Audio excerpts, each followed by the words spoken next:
I believe we have county tonight, Mr. You Do we ready? have the county tonight? Yeah, we're doing the, Do you have an agenda?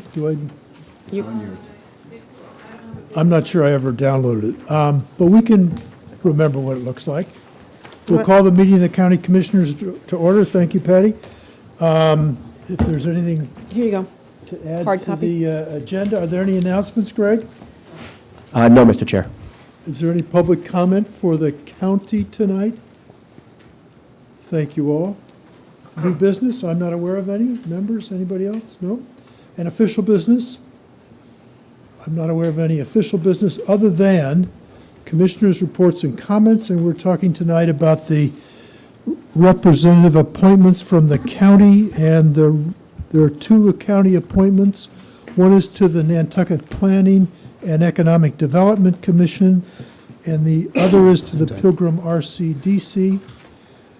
We might tackle the second one quickly. I think as we mentioned last week, Mr. Savarino had been our appointed member to a commission that really hasn't functioned for a while. I think it lost its funding, and if there's no objection, he could stay in that role.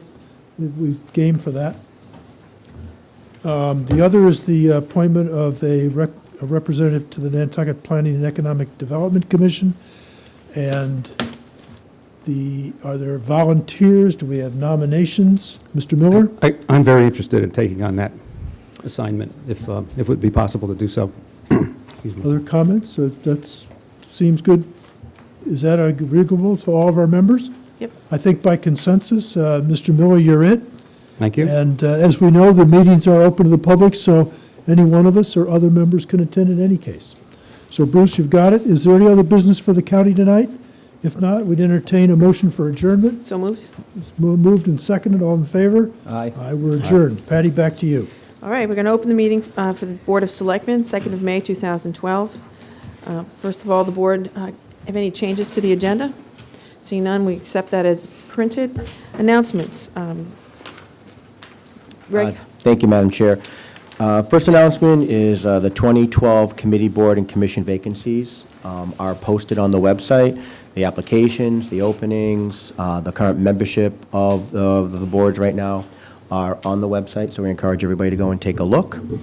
One additional announcement is that the Visitor Services Office does have their 2012 commemorative T-shirts available for sale. They're official now, commemorating the 20th anniversary of the fireworks at Jetty's Beach.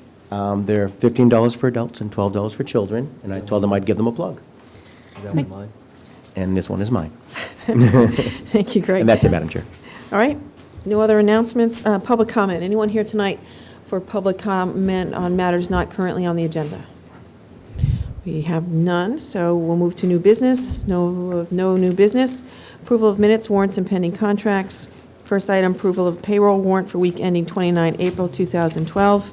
Comments, changes, seeing none, that is approved. Approval of treasury warrant for 2nd of May 2012. Again, no comments, that's approved. Approval of pending contracts for 2nd of May 2012 as set forth on the spreadsheet identified as Exhibit 1, which exhibit is incorporated herein by reference. Greg, do you want us? Yes, Madam Chair, there's only one for consideration this evening. It's a memorandum of understanding between the town and the airport. It's an MOU for installation and maintenance of 3 electric vehicle charging stations at the airport. There's no cost to the town, so there is no funding source. Okay, any problems? No, seeing none, that is approved. All right, citizen departmental requests. First item is request of acceptance of a resignation by Kenneth T. Blackshaw from the Energy Study Committee. Do I have a motion to accept his resignation with a letter of thanks? So moved. Second. All in favor? Aye. Thank you. Next matter, Zoning Board of Appeals Administrator, request for appointment as zoning administrator to the Board of Appeals pursuant to Section 139-29C2 of the zoning bylaw. I see John's here tonight. Pretty explanatory in your letter. Any questions for John?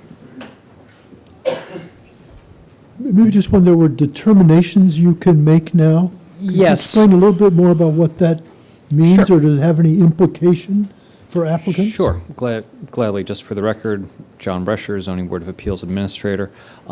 And just to clarify that the role of the Selectmen tonight is actually just to confirm my appointment. The Zoning Board of Appeals had the authority to appoint me as zoning administrator, but it's pursuant to confirmation by the Selectmen.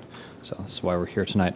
At town meeting this past year, we passed a warrant article which will delegate some of the powers to the zoning administrator. Such powers are an effort to expedite the process and to alleviate some of the pressures of the board. Great example are the properties for the yard sale, where if we have an undersized lot, let's say out in Surfside, and they are acquiring a yard sale parcel, but even through the acquisition of the said parcel, it will still be an undersized lot. Before this warrant article change, they had to go to the Board of Appeals for special permit relief, which seemed rather silly that they had to do so, but our bylaws had them do that. Now we're having the zoning administrator just be able to sort of grant that permit. The zoning administrator's determinations are still subject to appeal. A letter is their file at the town clerk, and a letter would go out to abutters, and they could appeal my determination to the zoning board of appeals. So that's one. The other one is that an alteration to a pre-existing non-conforming structure. Let's say, for instance, a property has a front yard setback encroachment, and somebody wants to put an addition to the rear of the property, like a deck in the back.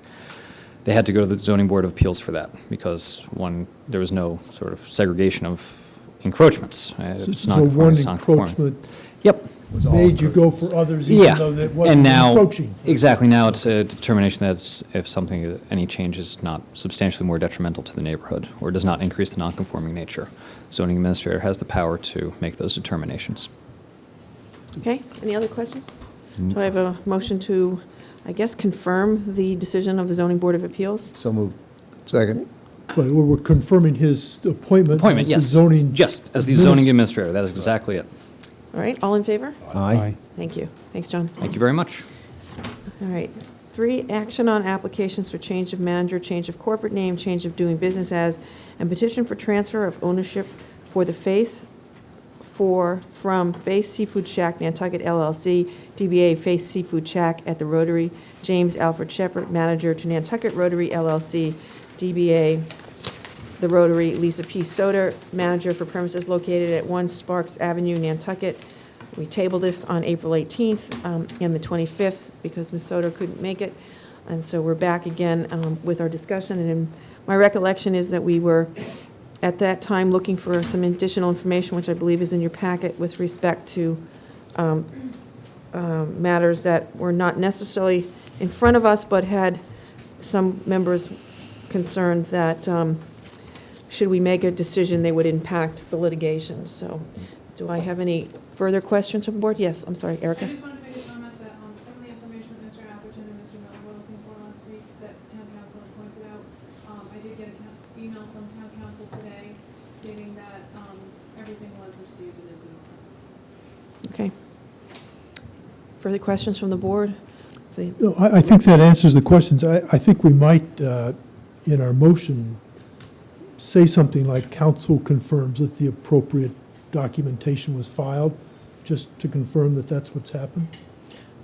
Seeing no other comments, that might be the beginning of our motion there, Rick. So is that a motion then to? Yeah, I would move we proceed with the action requested and the change of name and so forth, with the adding a clause that the board recognizes the appropriate documentation has been prepared and reviewed by council. Okay. That's Second. Second. Do I, all in favor? Aye. Aye. Okay, opposed? All right, great, thank you, Lisa. All right, next item, Size LC, doing business as Size Lobster Pot, request for acceptance of annual all alcoholic beverages restaurant liquor license surrender for premises located at 15 South Water Street. Motion to accept. Motion to accept? Second. All in favor? Aye. Aye. Thank you. Public hearings, Bobby? Motion second. Second. Going to move to our public hearings. Open a public hearing of the Board of Selectmen, Board of Public Works, public hearing to consider request from Weller and Associated Associates, probably, for a waiver from the Town of Nantucket Sanitary Sewer Policy adopted on January 6, 1999, and amended on June 26, 2002, to allow for a sewer connection for 20 Wynn Street to existing town sewer main located in Milk Street using low-pressure force sewer system and environmental one-grinder pumps. Anyone here tonight to speak? Yeah, on that? good evening. For the record, my name's William Weller from Weller Associates. What we're looking to do is we've got 2 lots on Wynn Street that were just recently created with the planning board, and we want to, on anything that's built on those lots, tie into the town sewer system. And we're going to utilize a low-pressure forced main system that will be pumped to the site by way of a E1 grinder pump. This is a similar situation that we had quite a few years back when I came before your board requesting the same, basically, but for a much larger project for Arrowhead. Same principle, same type of pumps, same 2-inch, 1.5 to 2-inch, deciding on what the final design is. And that would, the area that, once we got involved in the project, I learned at that point, I guess that property at one point used to be a dump. So I was questioning how suitable a site this would be for subsurface sewage disposal systems, and realized that the town sewer is not that far away. One thing I did find out the other day in talking with the DPW is that there is as I asked in the letter, a sewer main running along Milk Street up to just about the intersection of Wynn. But there also is down Wynn Street a little bit further a sewer line that's extended up, probably not quite as close as we are, but it might be the possibility that might be the better solution, depending on what, I'm going to kind of rely on DPW to say what they would like to see us connect at what end. Okay. Anyone else here tonight to speak on the matter? DPW, yeah.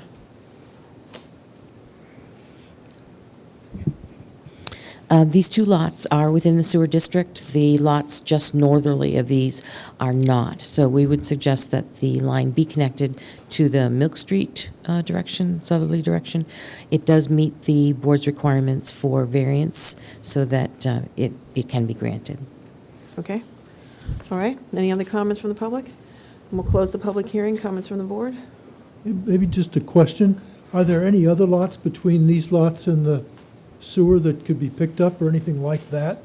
Or is it, There is one lot to the south of these 2 lots, right on the corner of Wynn and Milk Street. I'm not sure if they're tied in or not.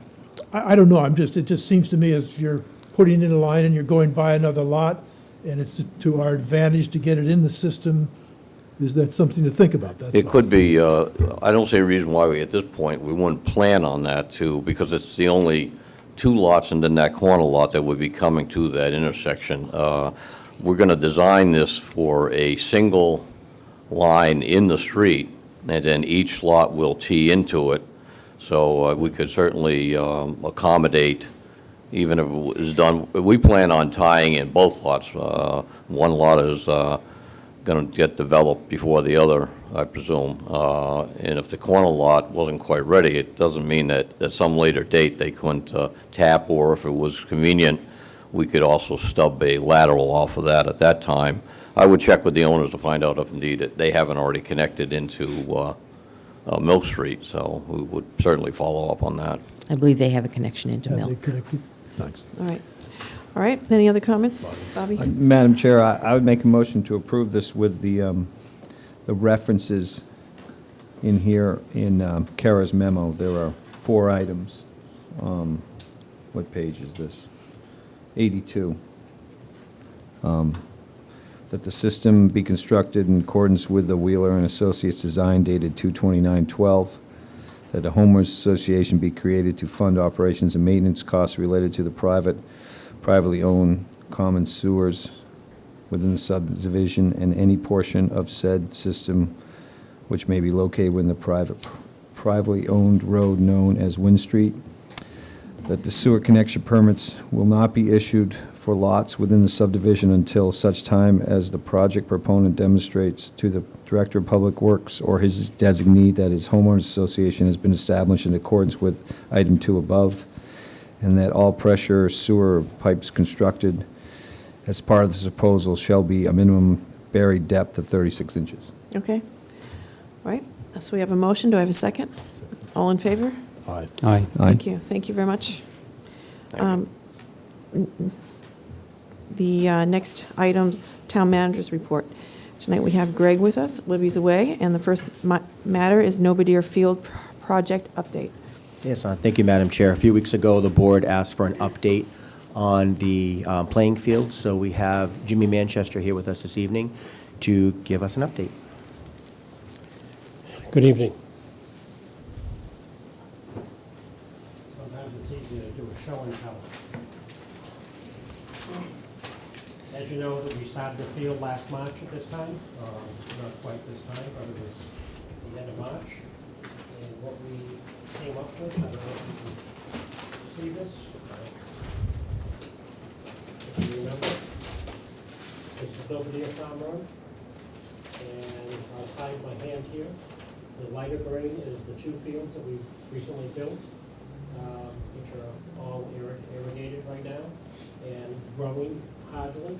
And we hope to have it Jimmy, grown. could you maybe stand off to the side and show the audience as well as? Oh, sure. You can't hear you back here either. Yeah, and you can't hear. Maybe. Sorry. Now that I've shown you the. No, that's okay. No, that's okay. The camera will be able to hear. Thank you, Jimmy. You like this? Yeah, that's good. Okay. Perfect. Good. Anyways, for $1 million, we built 2 fields, a driveway asphalted, a parking lot asphalted, totally irrigated, and the potential of a 3rd field, the darker field, which we're working on to have in place by 2014, July 1st, I would say. And these fields should be ready by July 1st of next year.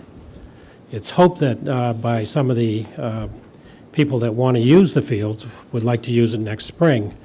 And we're making the statement that it's set for July 1st of next year, as long as the grounds are sustainable for athletic use, we would let it happen earlier. And the hopes would be it would be earlier, but we're sticking to July 1st to protect ourselves. So the project basically is completed, and what we're waiting for is it to keep on growing. And Okay. if you've driven by, you've seen the gate, and I've actually ridden on the bike path, so you can see a lot Oh, more of okay, the good. fields. They're beautiful. yeah, Yeah, really. It jumps out at you. It really, really does. but you can't use them yet. Other questions? Just a comment, I don't know if the board is aware, most of the public is that part of the CPC article for this year was to also fund the field house there, which that funding will be in place in July. So that project, that can Yes. start, hopefully, By it will be fall. done when the fields are ready or very Yes. soon thereafter. And the green field is the synthetic field that was also. That's the artificial field, the dark That's green? the artificial The dark field that fields. was funded at the same town meeting, but because of the way the borrowing works, we have to wait a year, so it'll be fiscal 14 before that's operational. Excellent. All right, any questions? Thanks, Jimmy, very much. You're welcome. Next item under Town Manager Report, discussion regarding airport capital projects and revenue ideas. I think we've all got the complete package. There was some new material today. Erica helped us all through that. Thank you, Erica. And we're going to kind of get an update on where we are with respect to the projects. And I had the opportunity to sit with the group, including Dan and airport folks, 2 weeks ago now, and sort of get this update, and thought it was really critical that we bring these conversations here to the board table, that we would all be engaged in making decisions, which we've slated at least next week as a decision-making time, today as a discussion time and update time. So if you wouldn't mind, Irene, if you want to just walk us through some of the materials, that would be a great start. Irene Larrabee, Town and County Finance Director. Actually, I'll just give an overview first from town meeting. At town meeting, the general fund and other special revenue funds transferred in upwards of $3.2 million to cover an airport deficit, operating deficit for 2012, as well as litigation and items such as that. At the close of town meeting, any and all of those deficits were balanced to zero. Everything balanced in one fiscal year, which was perfect. Within 48 hours after town meeting, we started hearing about other capital projects. So that is the additional summary that you received, is the information that we have as of today. It's called the Summary of Airport Project Borrowing. Yes, it's that one. Mhm.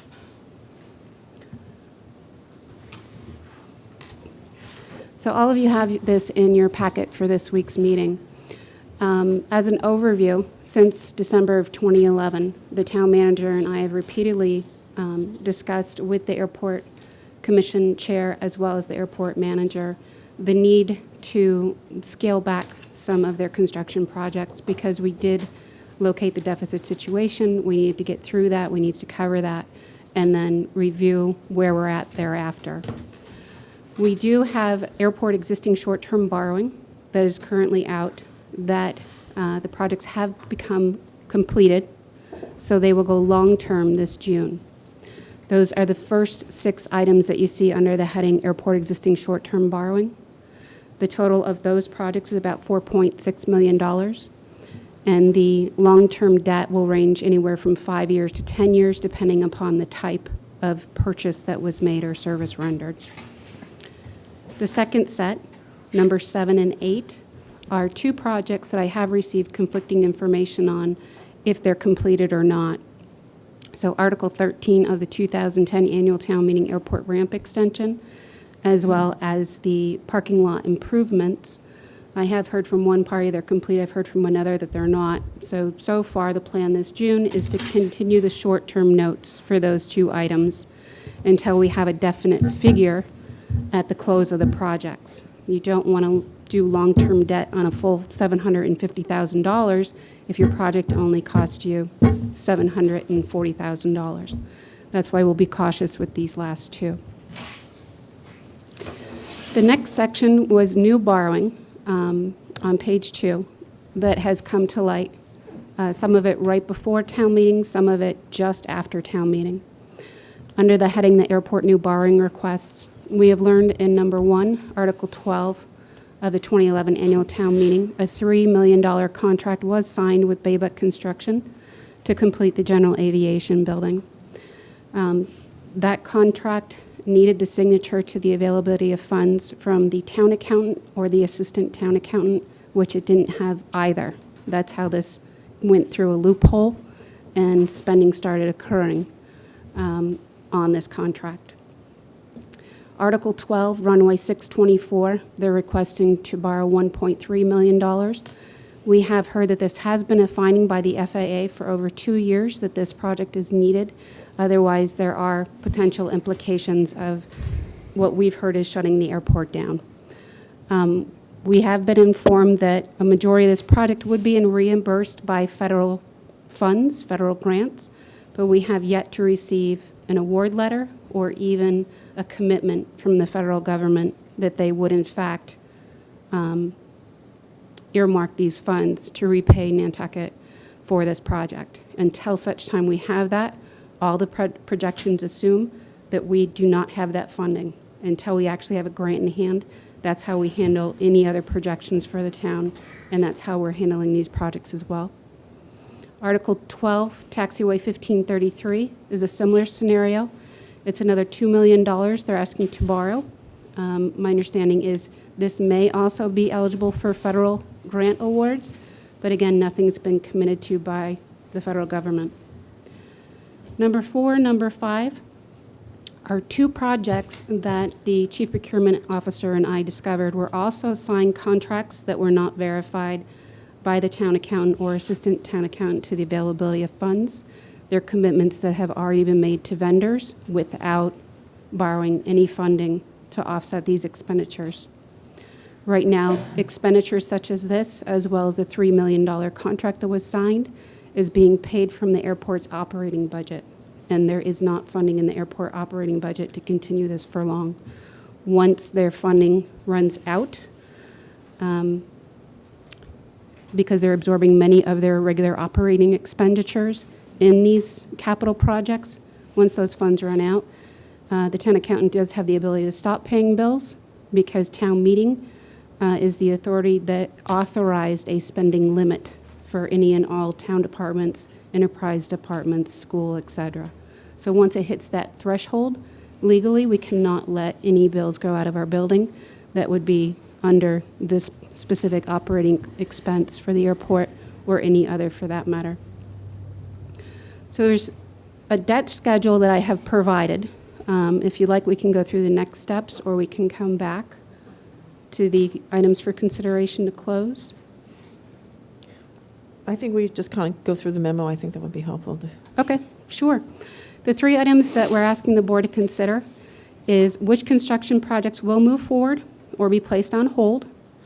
If there is existing contracts, there is a discrepancy between town council and the Attorney General's office as to what damage awards would be available. Is it a viable contract, et cetera? So there is some risk involved in stopping projects as they are today, or even framing the outside of the general aviation building to keep it from being exposed to the weather. But it is something that both parties did encourage conversations to be had with the contractors, which we have asked of the Airport Commission Chair. The second item is to see if the Board of Selectmen will provide direction to the Airport Commission, Town Manager, Finance Director, as to the course of action to address their projected 2013 operating deficit. That also includes some of these projects if you do choose to move forward. We will need to schedule a special town meeting as well for the fall, some of which would be to adjust the airport's budget, and depending upon the vote the board takes, we may need to adjust town and school operating budgets as well. With the debt and the current projects, I did a forecast, which is provided also in your packet today. It's the next Excel spreadsheet, borrowing requests, I believe. Yep, one more to the left, it's a PDF. It's okay.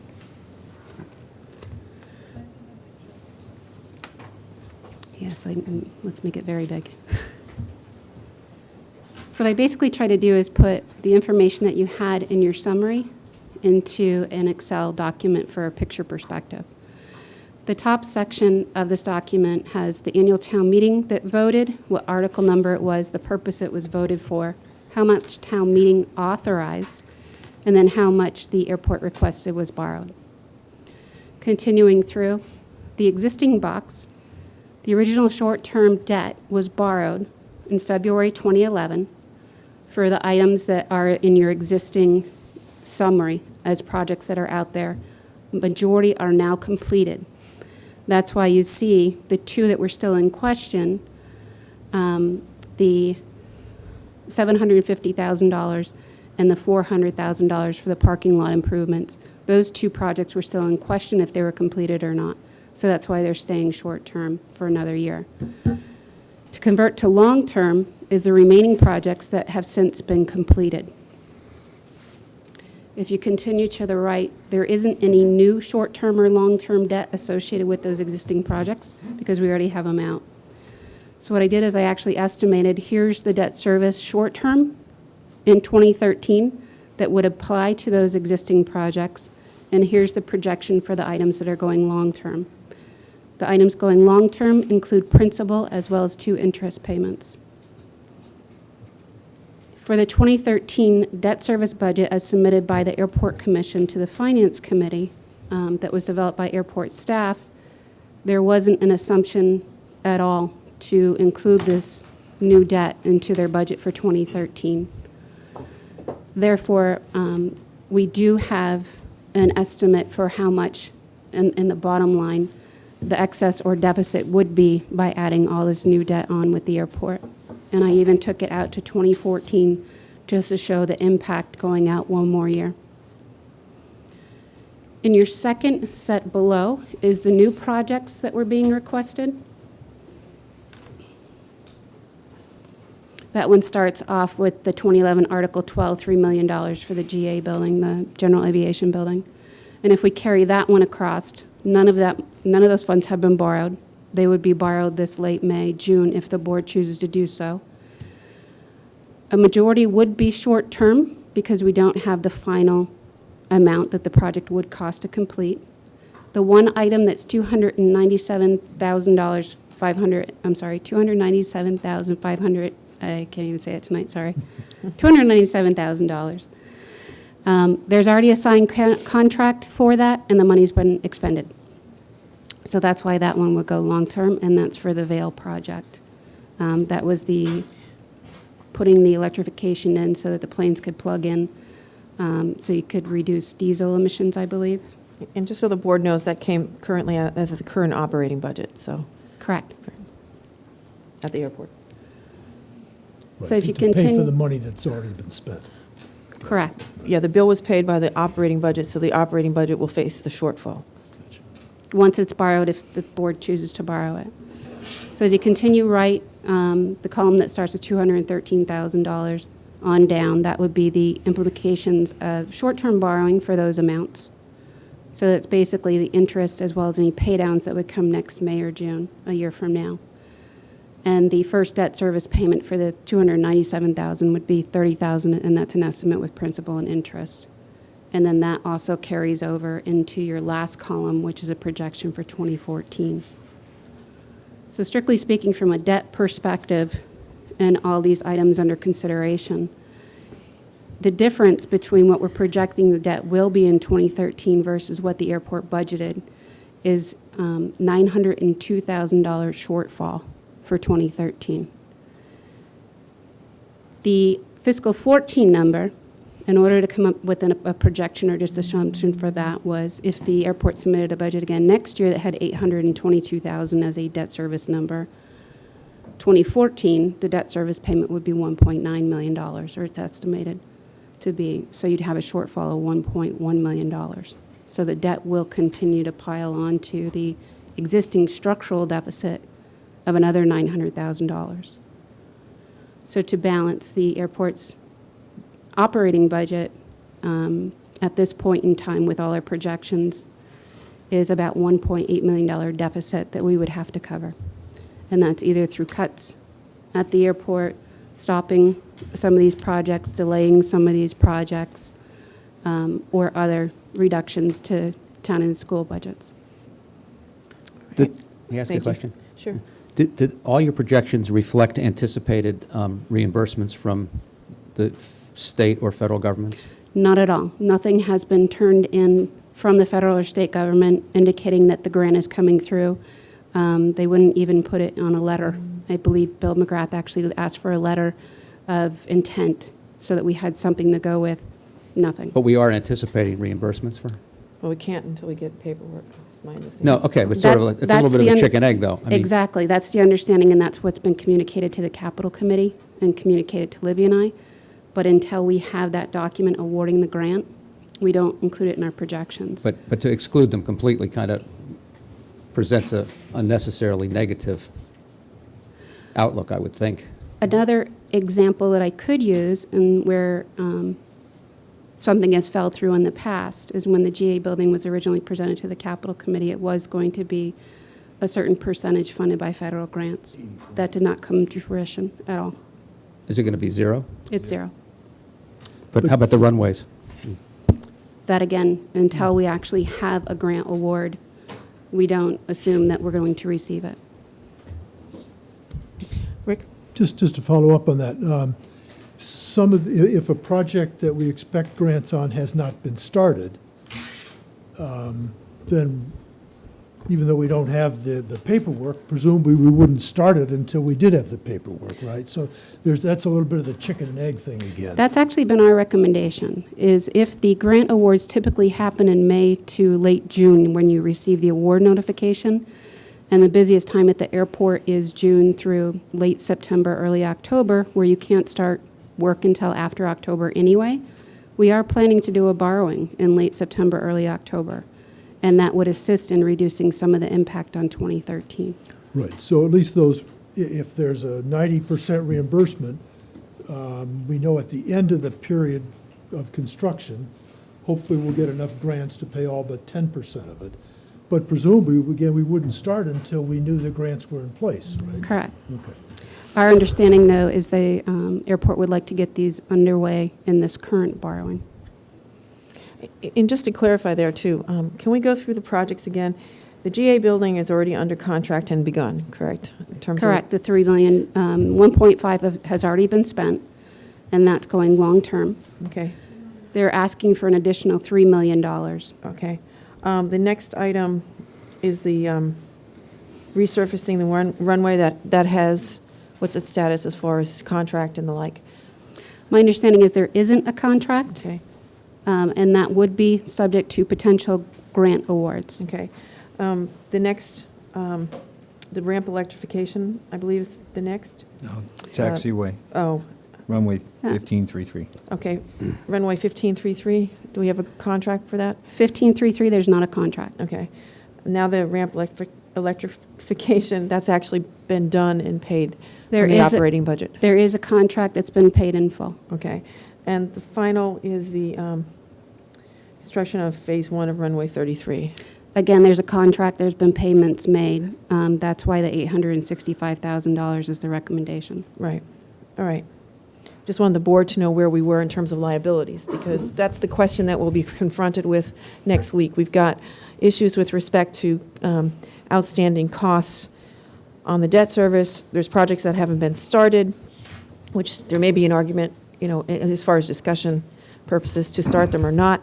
And then we have other liabilities, which are a little bit more difficult to make a determination on.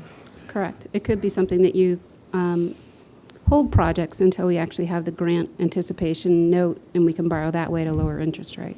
But we're already out on the limb a little bit for 3 of them at On least. 3 of them, yes. Okay. Of those 3, do any of them, has the airport indicated that any of them they anticipate grants for them? No, none of the 3. Not even the runway construction of 33? No. So the 2 that we expected possible grants on, and we expect grants on, haven't been started yet? And That there's is no my contracts on understanding it. from the airport, is runway 624 to the tune of $1.3 million, and the parallel taxiway to runway 1533 in the amount of $2 million has not been started. Whitey?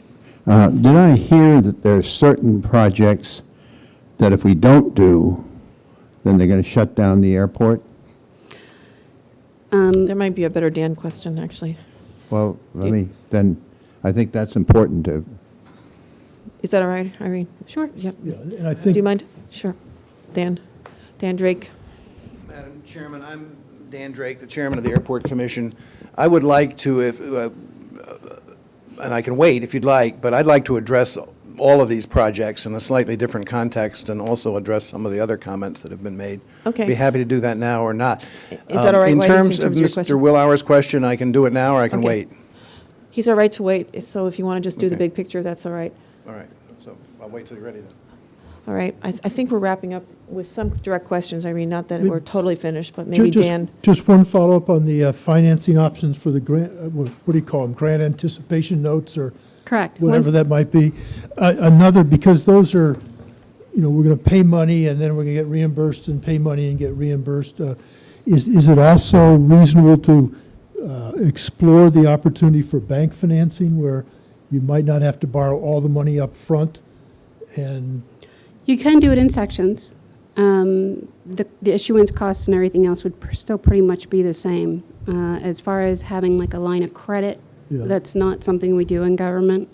We have the various options. We have a revenue anticipation note, a BAN, which is a short-term note, a GAN, which is a government anticipation note, a FAN, federal anticipation note. We have all those different means, so they don't authorize lines of credit. We did verify that with First Southwest as well as Bond Council. It's not something done in government. Okay. Why don't we ask Dan Drake to give us the big picture as far as some of these issues are concerned, Dan, from the airport. Thank you, Madam Chairman.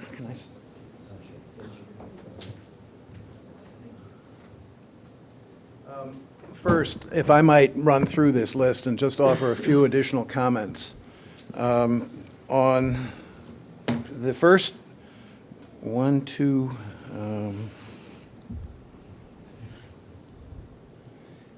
everything down to the next to last, the 2008 Article 13, Design and Engineering Work for Runway 1533.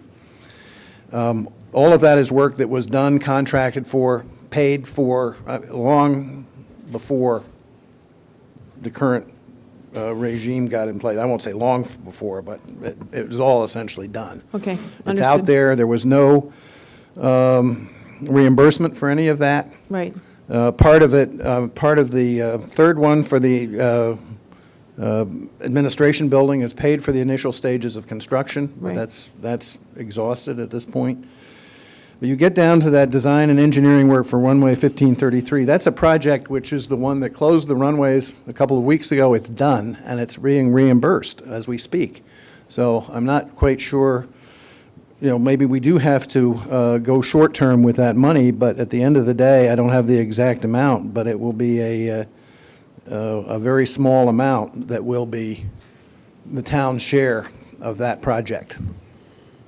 So that, it sounds like you can, if you can let the finance department know, then we can change that, at least in terms of the understanding. Well, let me come back to that if I may. Okay.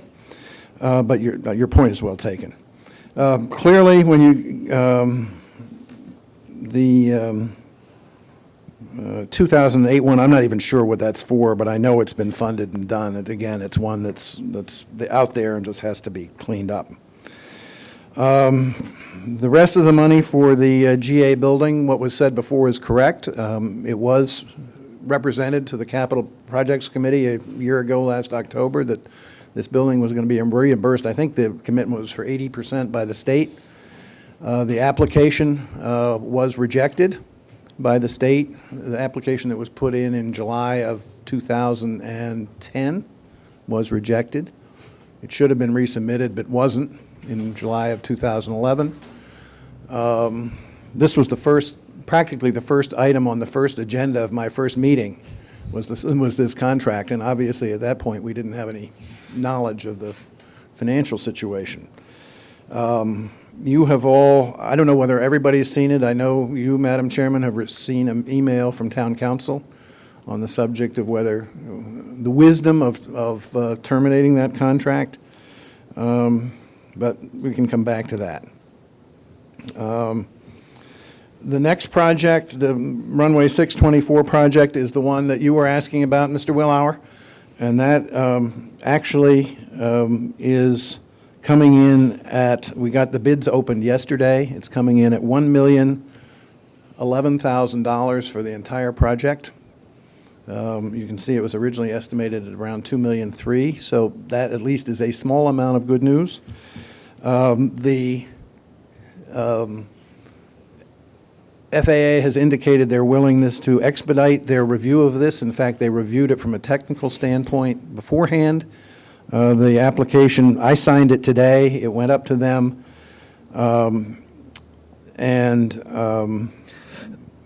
We hope to hear back from them in a week, which would give the Finance Department the time to include that in the financing information with the commitment letter from them. This is the project where it involves the replacement, among other things, of the runway lights along the main runway, 624, which are in very poor condition. Last year, for the Part 139 inspection, which is the major inspection by the FAA, we committed to replacing them. And obviously, we had gone through the process of getting town meeting authorization for that.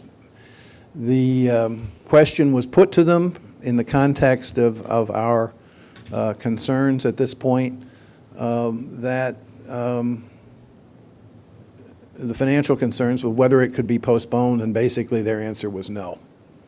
They would write us up on it, and there could be fines and so forth that would go with that. And the concern is, even if they didn't fine us, the lights would effectively collapse, and we would be in danger of shutting down the runway anyway in IFR weather or at night. So that's the reason we're moving forward. The town's share of that project ultimately will be $25,000. It'll be reimbursed 97% by the feds and the state. And we should have the commitment letter for that next week. The parallel taxiway is a non-starter at this point, and that has been communicated. This is the one where we went to the, we had a taxiway designed on the northeast side of runway 1533, and everybody decided it was not feasible to do it there. The FAA is considering the request to move it to the south side. It's something that really would go right along with the work we've already done on runway 1533, but this isn't going to be in the cards probably for at least 3 years at this point. So would the commission be content with us taking it off the absolutely. It's consideration? been, from our perspective, it's been off for several months. Okay. The costs associated with the ramp electrification, this one is a bit dicey. Because as was mentioned earlier, what the project is to provide outlets for jets to plug in so they don't have to run their APUs, and they can cool the planes down and so forth without running their engines. Originally, a project was proposed, and the $2.5 million resulted from the fact that it was to be both on the north ramp, the commercial ramp, and on the south ramp, which is the general aviation ramp. The FAA came back and said there weren't enough planes that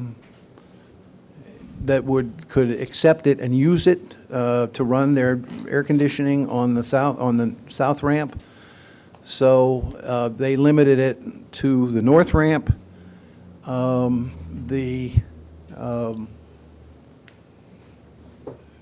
There's still a question, frankly, of whether they're going to give us any money because of the seasonal nature of our business compared to other airports which have more year-round business. But we discussed this with the engineers this afternoon, or this morning, and we are going to approach the FAA about getting a grant for that $297,000 out of what is called our entitlement money. The airport improvement program has two pots of money. One is a pot of money based on emplanements, and that's called the entitlement money. And our allocation is about $1.7 million to $1.8 million these days. The second pot of money is discretionary, and that any project that goes for discretionary money goes up against other projects from other airports. Just to go back, the runway 624 project, we are seeking entitlement money for that, but clearly we'll have $700,000 or $800,000 worth of entitlement money left over for this year. And the engineers have agreed that we should ask the FAA for whether they would accept an application for a planning grant for that $297,000, because basically they've changed the ground rules of the program on us. And we are going to hopefully have an answer to that by the time we meet again next week.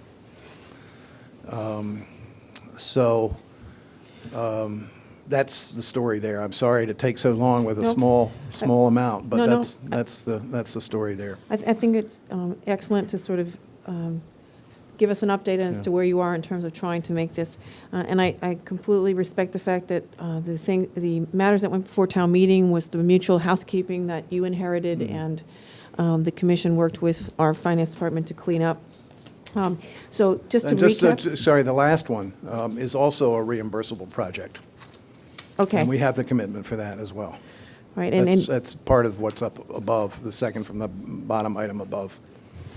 Anything that has a letter would be important for us to get, because as we make the decision for next week, I sort of want to see that before, I'm going to make a final choice here. But just to recap, if you don't mind, Dan, from the bottom up, the 865,090 we're taking off the table as far as the project phase one of runway No, that's not 33. off the table. The one that's off the table is the one up above, the taxiway, Parallel taxiway for $2 million. for $2 million. Okay.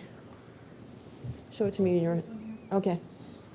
Yeah, over on the Line right, $2 million even, in both columns. Okay, so that 2 million is, we're going to essentially take off our obligation. Right. The 297, 597, and the 1.3. It's actually now 1,011,000. You're going for alternative funds for that? 97%. Well, the 297, we're going for alternative funds. The $1,011,000 is the one where we have put the application in today, and we'll hear back by next week. I don't know if we'll hear back by this meeting next week, but obviously, we're not going to go forward or sign a contract on that unless we have the reimbursement commitment. Okay, so at this point, you've put the bid out, but you haven't signed anything? That's correct. Okay, so the only ones then left in, again, a lot of these moving pieces, but clearly the general services building is an issue, and we'll wait on the, I guess, phase 1 of runway 33, then the bottom one, the 865,090? No, that's the project that's almost done. It goes along with the second one from the bottom of the top section. Okay. And those ones were both, we have the reimbursement, and we'll get you the reimbursement Okay, letter. But we have so we need the letter for that, and it's kind of boiling down, depending on what the state's response is to the alternative funds, which we'll wait to hear, to the GA building, correct?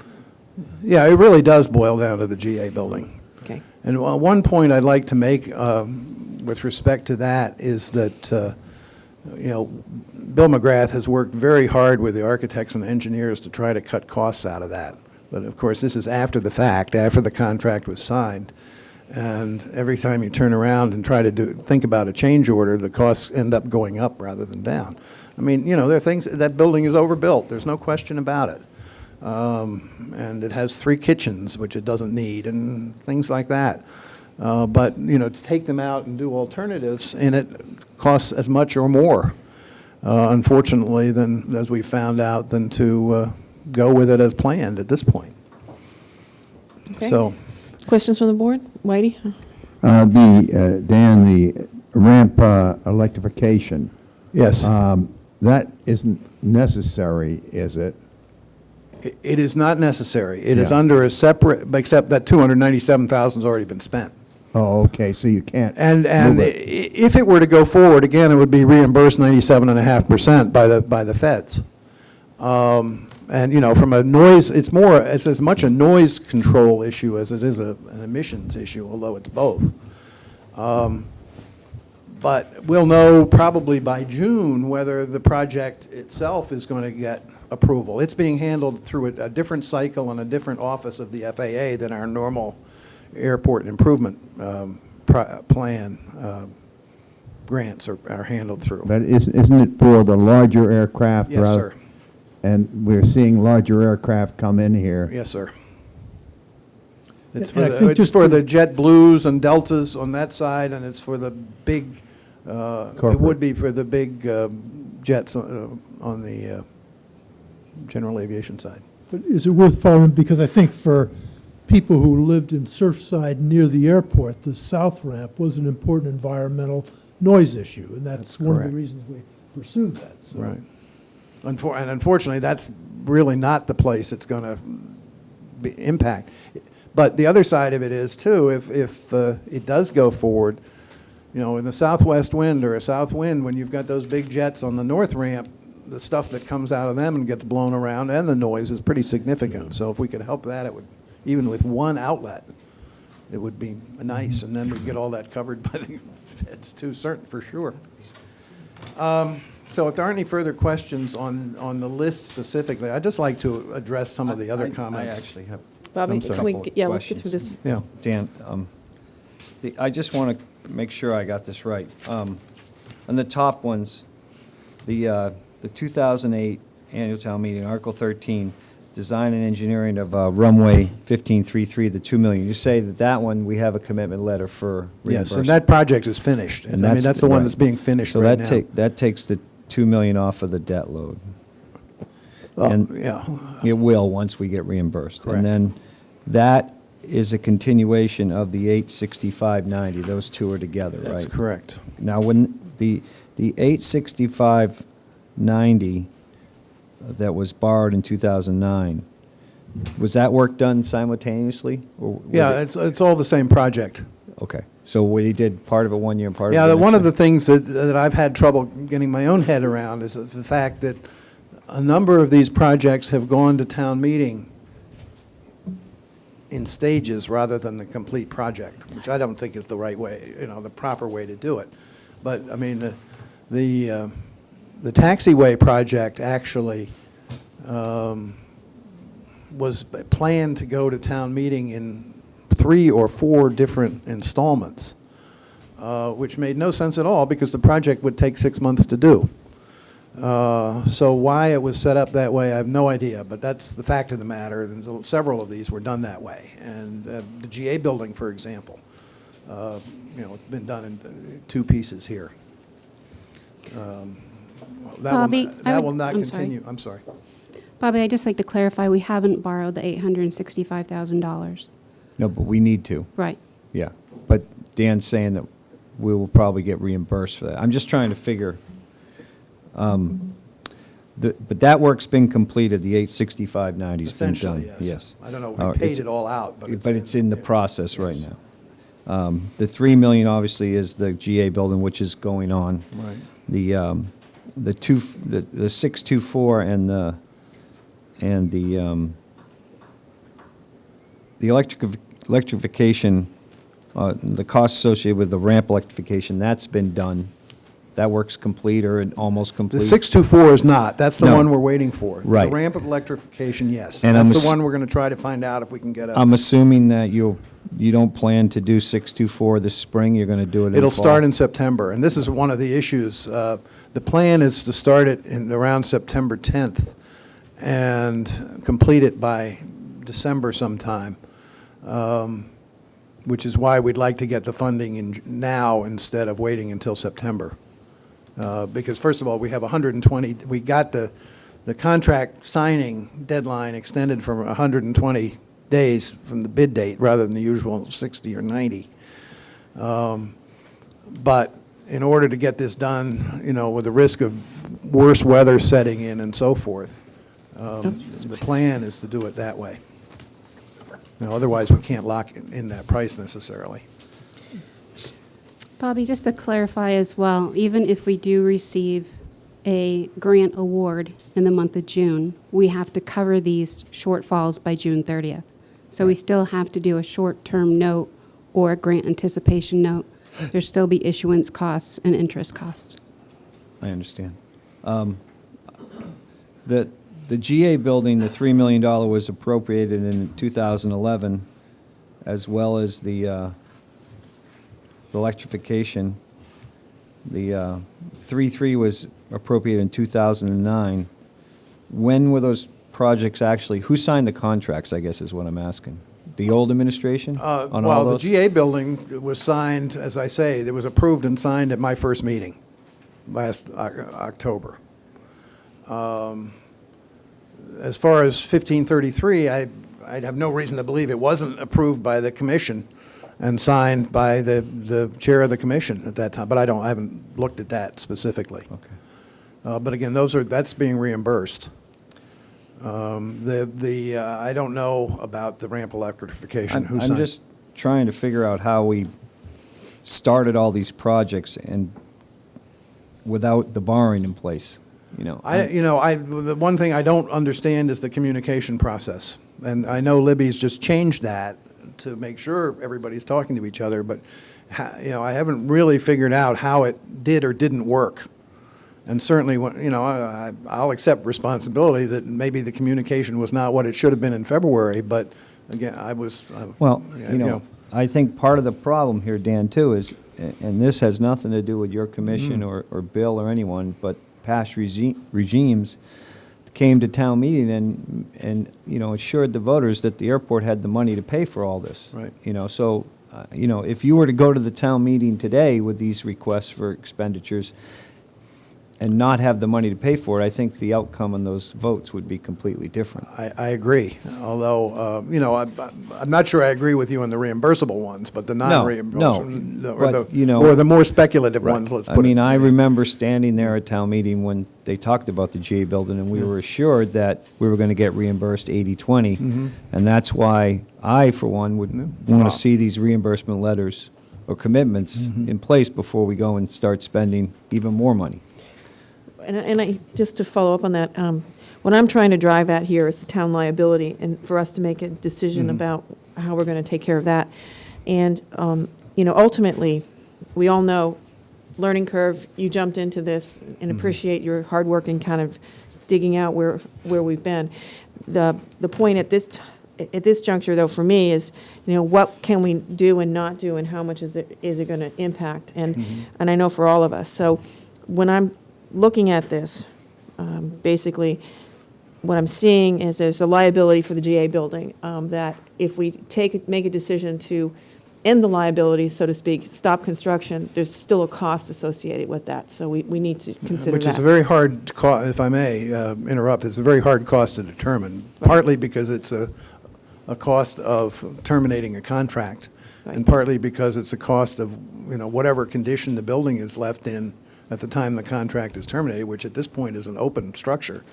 What additional cost is involved in ultimately finishing it or taking it down or whatever is decided to do. Right, and ultimately, the town has approved the appropriation. The liability is really the debt service for this year and next. So, that's that picture. The other information here tells me that, we could get at least alternative funds for 3 of these projects, and you may have them already by letter, which case, getting that to the finance department puts those in a different place as far as even extending the short-term liability. And the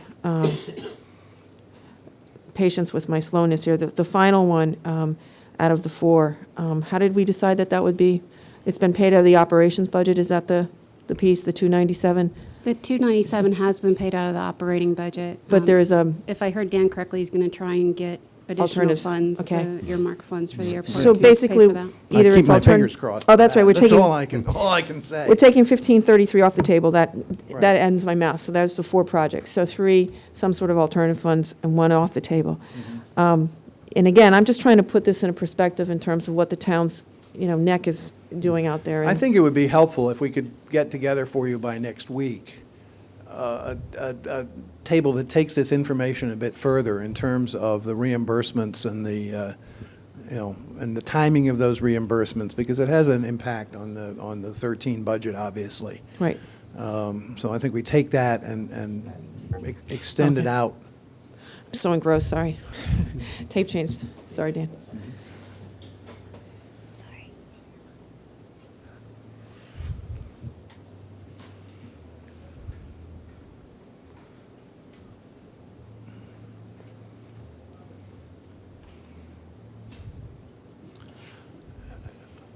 All right. Thanks. Can I talk about the revenue side for a minute? Sure. One of the things that we are seriously exploring is the institution of a Thanks, sir. PFC, or passenger facility charge. This is something that's authorized by the FAA to pay for specific projects. One of the things that it could pay for example, is the debt service on the about $4.5 million of debt on the terminal that's out there, that's already there and not on this list. There's some debt out there on the ARF building. It's possible it could pay for the debt service on the admin building, because there is a financial hardship provision even though that's not, from a federal standpoint, a reimbursable project. There is a hardship provision in the PFC rules. So we are starting the process, and we should have done this years ago, but unfortunately we didn't. Hyannis got there first. There's going to be some opposition to it among the airline community. But in fact, it's already been brought up to me by one group. But I think it's something we have to look at. It can be as much as $450 a head. I keep learning more about it. I didn't realize until today that you can also apply it to general aviation passengers if you want to. So I'm hoping that we will have a consultant who will come on their own dime to talk to us at the commission meeting next Tuesday night on the 8th, the night before your meeting. If it happens, I'll let you know and invite anybody of you who would like to come and listen to do that. It's something we need to move fairly quickly on. It turns out it's about a 6-month process to get approval for this from the FAA. Again, it's has to be related to specific projects. It's not something we want to do. I think the airport sort of dismissed it in the past, as I understand it, as something that wasn't needed. But as a practical matter, you know, $2 a head on 190,000 people is a fairly big number. You know, I don't want to count our chickens before they hatch, but I think this is from everything I and the rest of us have seen about it, it seems to be a viable alternative. We're also looking at some of our other fees, although our other fees tend to be pretty high in relation to other airports at this point already. So, but if we can do a little on the landing fees for heavier general aviation planes and so forth, we'll look at other things. But that'll be essentially a little gravy around the edges rather than a major source of revenue. Oh, Whitey? In your estimates, have you estimated how much business you will lose to the steamship by raising your rates? We haven't come up with a specific number yet, but we will have to do that. The interesting thing is I was looking at Hyannis's application today, and from 210 when they applied going forward, they estimated a 2% annual increase in passengers, all of whom come to Nantucket, of course, or virtually all of whom come to Nantucket, going through 2024. So, yes, but we have to do that, clearly. It's a very good point, Whitey. Can I ask you a question? Yeah, sure. Dan, setting aside for the moment the fact that we didn't actually borrow the money yet for some of these projects, is it also the case that we underestimated the debt service? What happened on the debt service is this. Again, I was trying to get my arms around it. We submitted a budget, a revised budget in February, I think it was, maybe late January, to the finance department. And at that time, I mean, the finance director is quite correct. The issue of the airport's debt capacity had been put on the table. My concern was then, and frankly still is today, that I don't have a handle on the whole picture. Not just the debt picture, but the whole picture. And, but at that point, I said we need to work on these debt service numbers. And the finance director volunteered to provide those numbers. And I don't remember when I finally saw them, but it was very close to town meeting. And obviously they are a concern, and we've been struggling with them. But I think it's there are some. I mean, even today there's information in this summary that's either not correct on the taxiway, because that's been off the table in discussions we've had, for quite some time now, and in the reimbursements that are available. So I'd just like to put in, I know you can't direct anybody to do anything, really, but I'd like to put in a plea that you encourage us and the town on the other side to work together on these things and talk about them and come up with something we all can agree on before it's presented to you and to the public and so forth, because it would make everybody's life a lot simpler, I think. I would agree. I do think, and I believe I raised this last week, that it would be worth considering, at least as the commission goes forward, to look at the job descriptions out there, particularly with respect to individuals that are in the business of overseeing this, and possibly add some requirements for some financial expertise, experience, and/or training. So I would say that would probably be a real step in a good direction as far as communication's concerned, because it's, talking apples to oranges if you're not on the same page with respect to your understanding of how the financial system works. And while there might be different procedures and policies that I know we're addressing and upgrading, I would encourage the Airport Commission to look at staffing, particularly training and financial background with respect to some of the staff out there. And it's not my place to say, but I'll make the recommendation. No, if I may, Madam Chairman, I agree with you 100%, and we have an opportunity to do that. And as it happens, we've just put together a first-round job description for what I'm calling a business manager rather than, that could be changed, but that's what I'm calling it, rather than finance director, so we don't run into the confusion that we had on who had the authority to sign off on these contracts, as an example. Right. I've, submitted that to Libby for her comments. If you'd like to see it, I'd be happy to send it to you as well.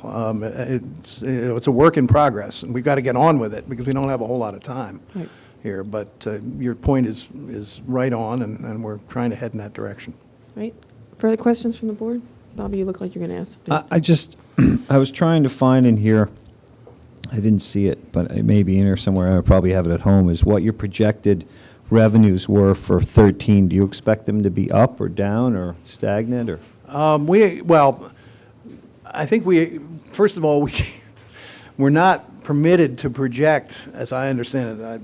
I defer to the finance director in this, but we're not permitted to project revenues higher than the prior year unless we have some very strong, if you will, proof that it's going to happen.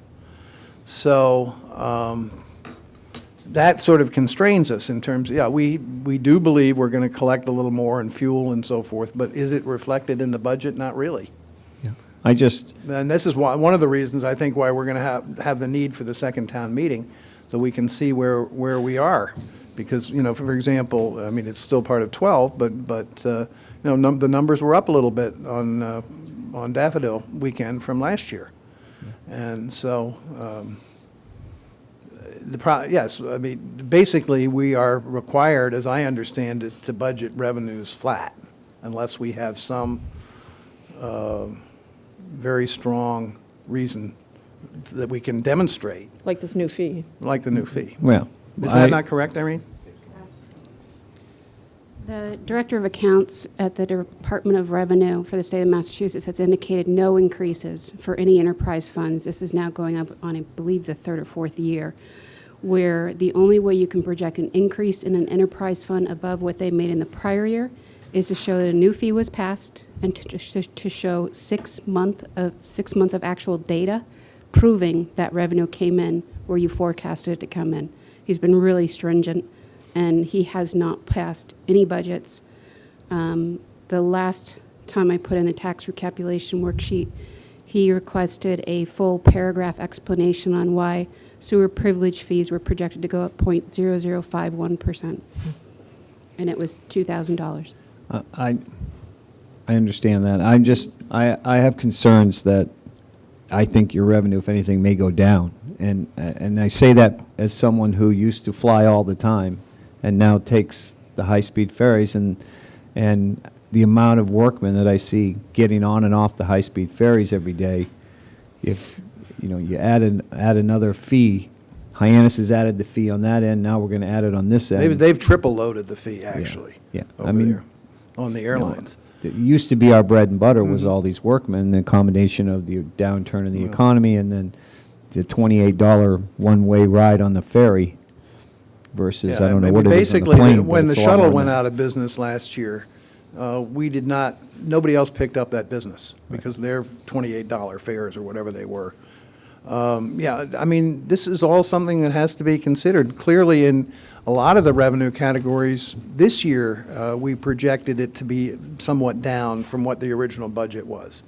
Part of that is something we haven't had time to, but we have to get on, is on some of the leases and so forth, making sure that they're paying on time and that everybody's being treated fairly, and there aren't, there were a lot of special, I don't mean it pejoratively, but there were people were given deals. They come and plead hardships, and And so the rent escalation clause wasn't enforced or something like that.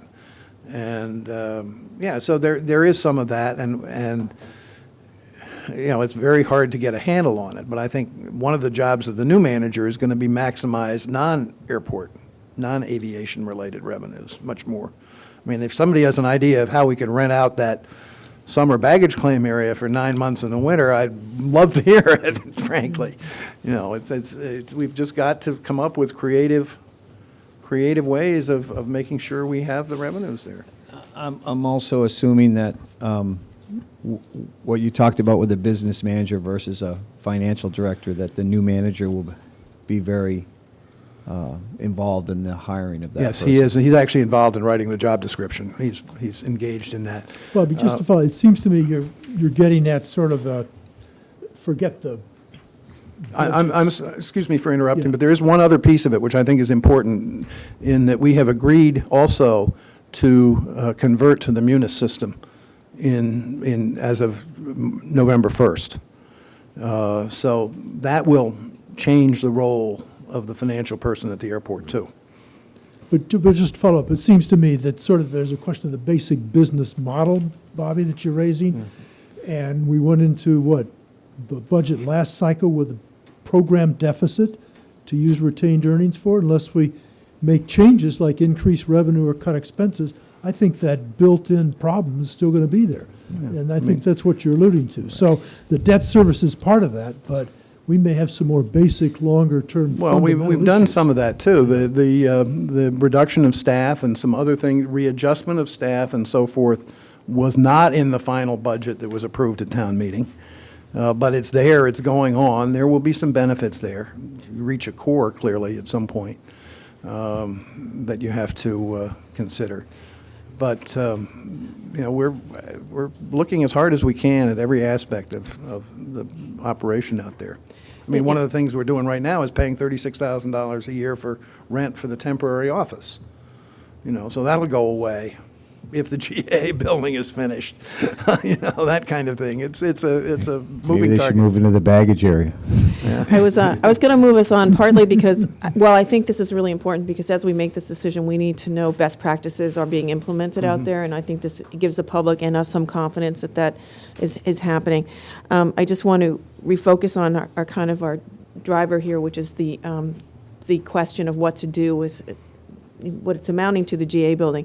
My suggestion would be, before we consider this for a vote next week or some more definitive solution, that we do get a chart that integrates a little bit of the liabilities with the timeline, so that, you know, while we might take a hit for a couple of months, we've got this plan to sort of, if we should proceed in a certain direction, we have this plan to get us out of that.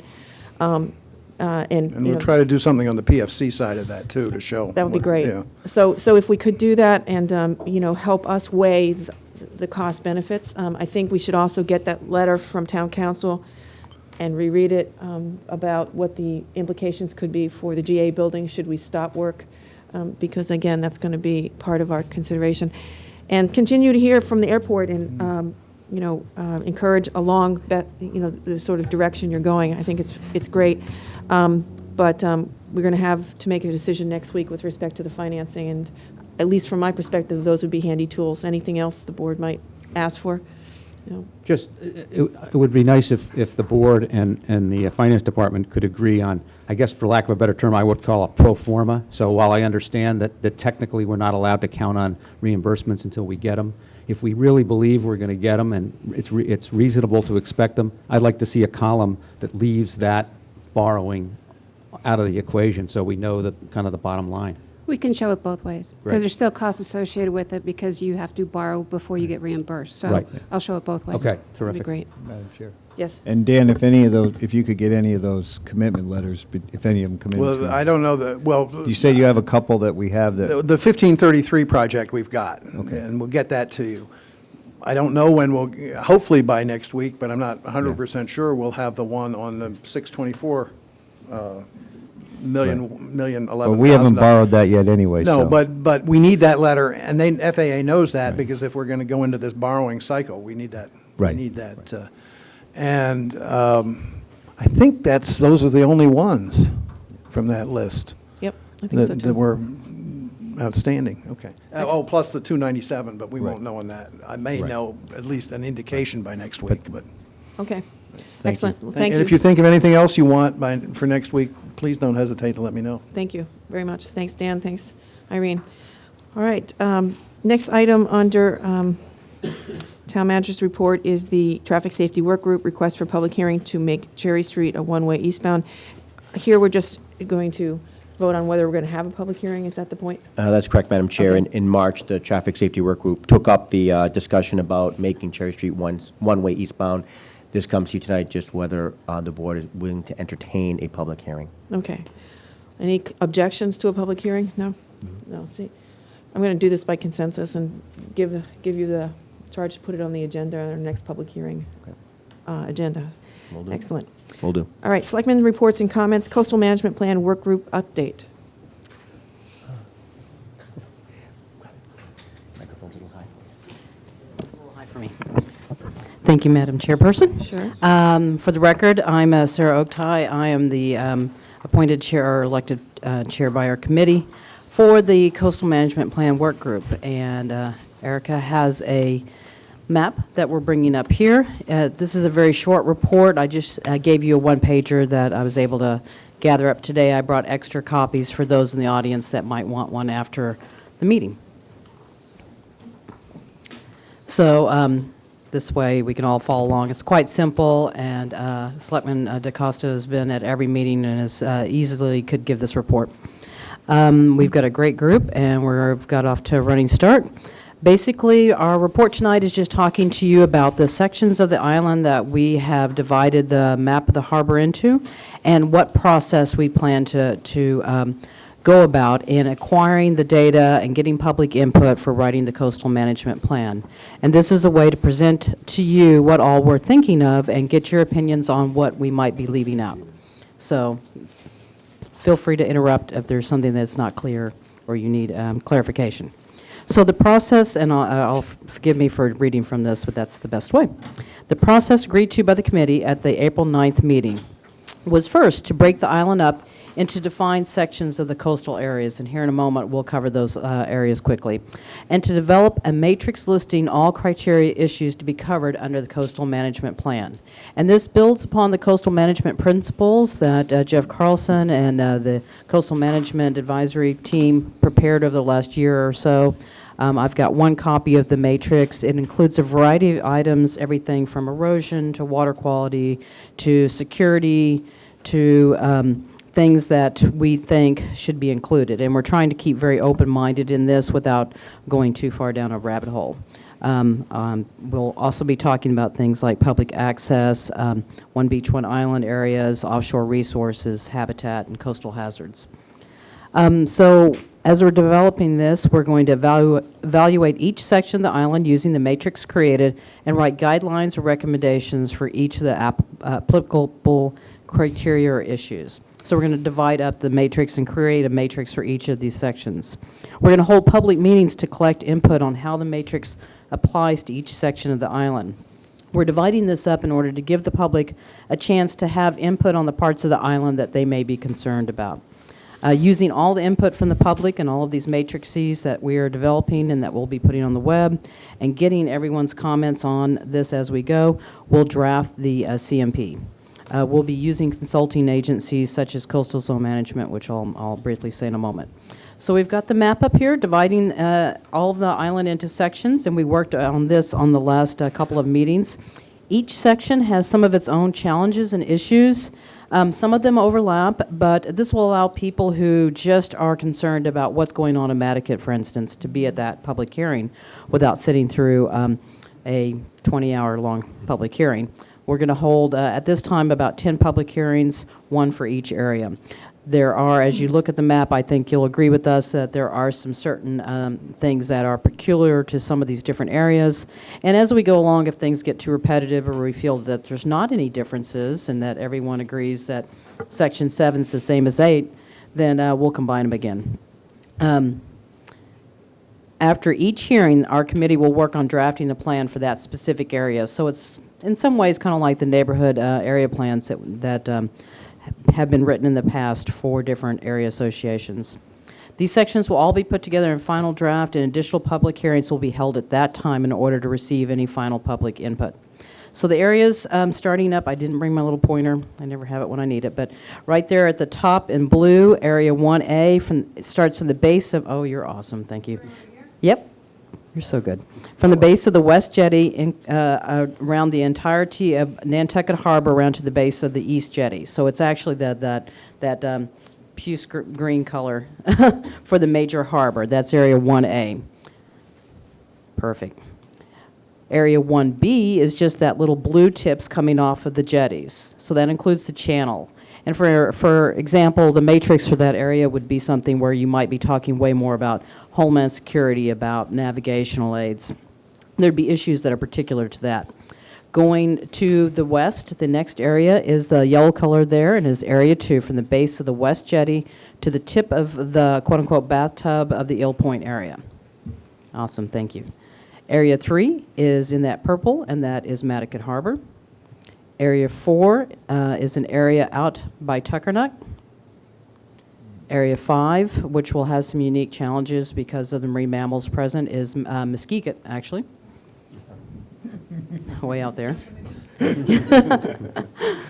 And, but you're doing, thank you so much. Area 6 is going to be from the south shore of Esther's Island east to the sewer beds, the point of the breakers. And one of the reasons why we've divided these up into different areas is due to the coastal zone management shoreline change calculations. Some of these parts of the island have very different erosional features, have very different needs as far as erosion protection. So that's one of the many reasons why we've divided up. So Area 7 is from the point of breakers east to the Loran Tower. Area 8 is from the Loran Tower east to Codfish Park. Area 9 is from Codfish Park north to the Sacagawea Cut. And then Area 10 is a huge area as far as space, is all the way around and back to alongside the outside shore of Code 2. Since that is all property that doesn't have any town-owned properties, that's going to be something where we have a very simple matrix because we're not trying to tell people, you know, federal agencies or private agencies what to do. Folks may recall that this is mainly concerning town properties. We're hoping that the land bank will be interested in sitting in our meetings and might want to adopt this policies if they feel like it applies to them. But our charge and our mission was very specific, and this is on town-owned properties. So going down our little summary here, the committee is meeting on the second and fourth Monday of the month through May and June. Our meetings are held at 2 Fairgrounds Road in the conference room from 5 to 7. Actually, we're moving our Memorial Day meeting to that Tuesday, the 29th. There's going to be some overlap, actually quite a bit, between the harbor plan and the coastal management plan. Each time we have that overlap, we'll refer back to the harbor plan or the coastal management plan or the emergency management plan or the water quality management plan whenever that occurs. So we're not going to try to rewrite anything, but we are going to try to get some synergy between the two. I've already said we're asking the land bank to consider attending our meetings because we think they're one of the major property, which are in effect a quasi or pseudo town property that would be applicable to this. We're going to be inviting Steve McKenna from CZM to attend our next CMP meeting. Steve McKenna is going to be consulting us as we go along as part of a process that was established by creating the committee. And at the very bottom, I just listed some of the initial resources we're going to use, including the CZM Coastal Zone Management, shoreline change maps, public access site maps, One Big Beach easements, existing erosion control projects around the island, and specifically the Coastal Zone Management Storm Smart No Adverse Impact Principles and Building Blocks. So we're building on what we've gotten started, and basically, we just wanted to present to you our process and see if that made sense. Great. Thank you, Sarah. You're welcome. Questions from the board? Whitey?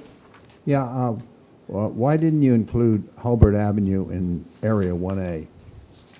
We're, that 1A area, when you're pointing to, going all the way down to the jetties. So I see what you're talking about, that one. Yeah, go ahead, Bob. Whitey, we talked about that quite a bit, and actually, the main reason was the channel, and that's the one we felt that there were specific items in there that do have certain homeland security and transportation issues that aren't in the other part of the harbor, even though we know that's a big shellfish area. And the other thing that we'll be deferring to in this is the shellfish management plan as well. So we just wanted to break that one area out, and it really made sense to do it the length of the channel, which was Bram Point to the end of the jetties. Everything from wake zones to security, how will we control oil spills? Some of those things are a little bit different in that If a area. vessel were to sink, But there'll be some overlap. sink in There'll the be- channel and those kind of things, so that's why we made that area that way. Okay, other questions for Sarah? No, just to expand, because one of the questions was sort of town-owned versus all the beaches, and you've covered in your zones all the beaches in the island. And so each one has what, different town interests? Some are small, some are large? With the exception of the Area 9, Great Point area from the pond and Tuckernut, every one of those sections has some town-owned Some land in town, it. right. Yeah. Gotcha. So, we didn't want to leave anything out, Rick, so we may just write a simple one-page paragraph about those two areas, but we wanted to include them in there. And if the For beaches example- are similar, maybe our land, the same ideas apply to others if they Yeah. choose to use them. And for the point of Tuckernut, for example, where even though the town doesn't own any land there, it is a pretty important shellfish area, so we wanted to, it may just say, refer to the shellfish management plan, or something along those lines, but we didn't want to exclude anything. We figured we just, I think that's good. I like that. And there might be some energy projects that are offshore of Tuckernut, for instance, that should be included in the matrix.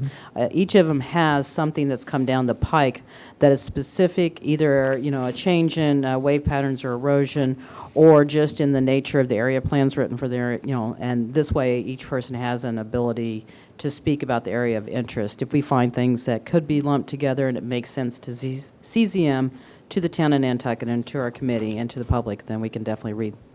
the other point is that this coastal management plan will include the waters out 1,500 feet, because the coastal management plan for the state starts at the 1,500-foot line. So even though it's not just limited to the beach, it will cover the fisheries in the waters out to 1,500 feet. Whitey?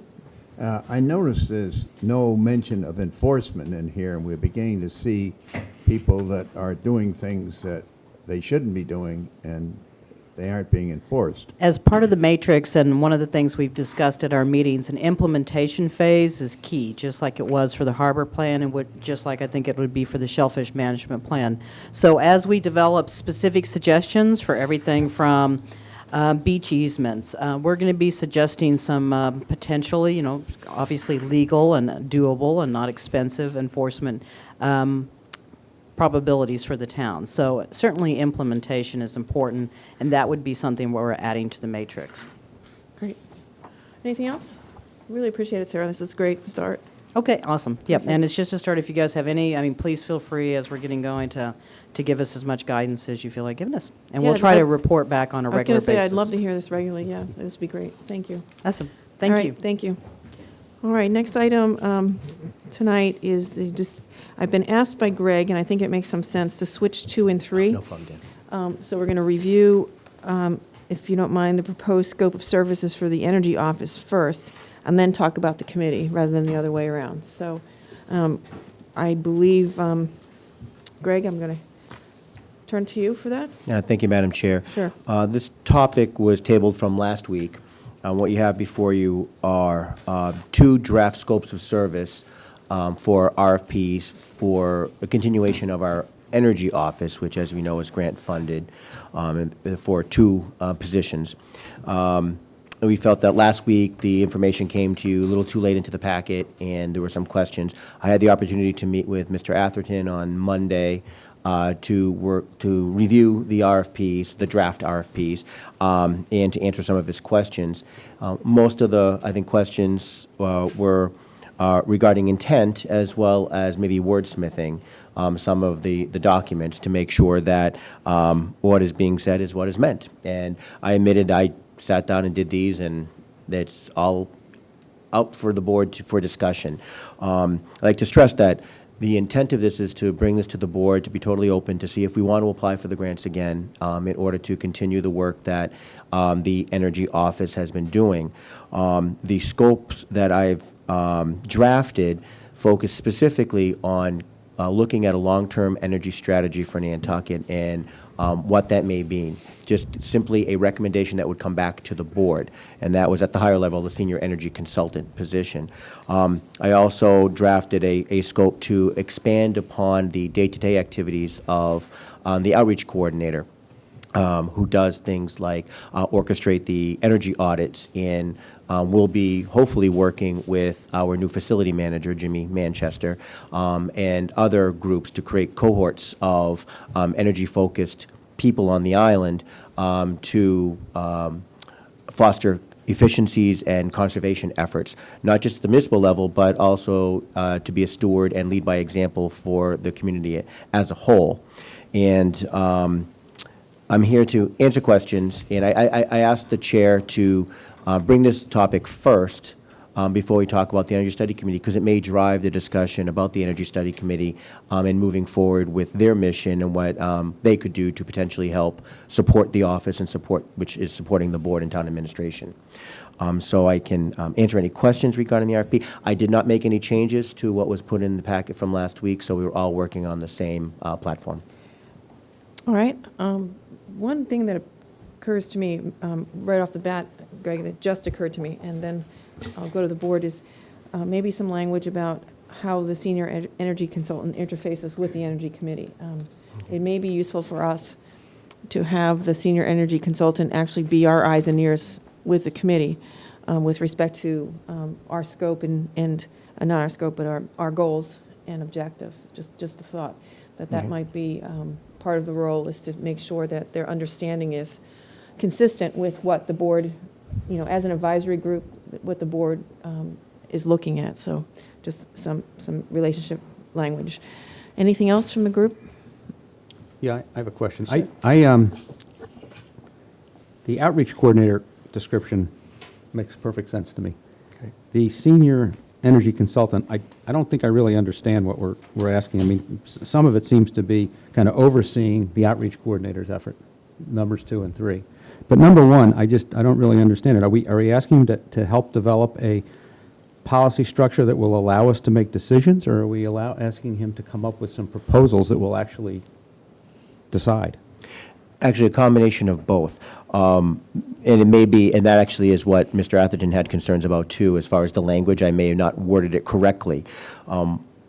Overall, we're hoping that a senior energy consultant would help us to look at all of our energy consumption needs and move forward with a plan, a recommendation of everything that could be from conservation, energy efficiencies, buildings, to larger aggregate, discussion, and what we may want to do. These would just strictly be recommendations, a plan, a strategy in writing. It would be taking into consideration all the work that's been done to date, the energy plan that was done by the Energy Study Committee, the climate action plan that was drafted by Sustainable Nantucket, the work that the WPI students have done for the past 2 semesters, and synthesize all that information to move forward at a higher level. And then we would hopefully take that information back here at the board level and say, yes, this is how we'd like to move. We would like to look at reducing our energy consumption costs or kilowatt hours or whatever by X amount by X date. And how would we achieve that? And there were some recommendations before us, and then we'd move forward. We don't really have a long-term strategy right now. Now, as far as the policies, it became very apparent that we don't really have any sort of energy-related policies that have been voted upon by the board. One clear example would be, do we want to sell the renewable energy RECs from the wind turbine? We quickly decided at the board, it's kind of artificial 2 weeks ago because we had a deadline before us, but we don't have a policy. Do we want to do that? And do we want to sell them on the open market, or do we not want to do that at all? So I drafted in that we'd like somebody who has knowledge on this, who has done this for other towns, to draft some policy statements for us to review at the board level and see if they're applicable to what we want to achieve. So it would be a menu of specific options that we could consider and Absolutely. move ahead on if we chose to. Thank you. And the way I wrote it too was not to put it, nothing's left off the table, like put everything on, whether we want to, do it or not, but at least have it there for discussion. If I could, and what I meant before was for the project and outreach coordinator, not for the consultant, in terms of the energy study committee, so. Oh, just that makes FYI. much more sense. Yeah, it makes much more sense. Any other comments? Whitey? Yeah, I haven't seen this before, but is the energy office focusing mainly on conservation? No, I wouldn't say just conservation, efficiencies in general, but what I would really hope is one part of the office would be more of a focal point to be able to synthesize all the efforts that are going on around the island in general. So we have a point of contact here at the board level to be able to find out what's going on. So we don't run into a situation to hear, oh, well, the planning office is doing this, or NPEDC is applying for a grant here. Just have almost like a clearinghouse so we understand what's going on. And not just municipal-wise, but to work with organizations such as the Builders Association, who may be working on stretch codes, or the builders who are implementing different Massachusetts codes, just so we have a general idea of everything that's going on around the island. Okay. How about, let's say, the research that they're doing with that wave research, which is alternative energy? Are they going to bring alternative energy projects forward? No, the office wouldn't be fostering any projects forward that's not approved by the board, but would be reporting back to the board on things that are going on around the island.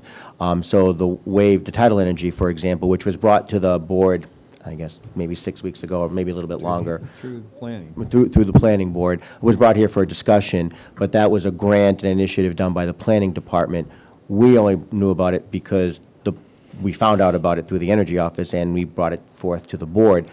We'd like that more proactive outreach, and I envision that the energy outreach coordinator would create some sort of island-wide energy leadership team that wouldn't just be made up of municipal folk, but of local citizens and, maybe builders organizations, anybody out there, to work together weekly, monthly, to understand what's going on around the island and make recommendations, so it's not just coming from the town. Okay. So they would be considering alternative energy? No.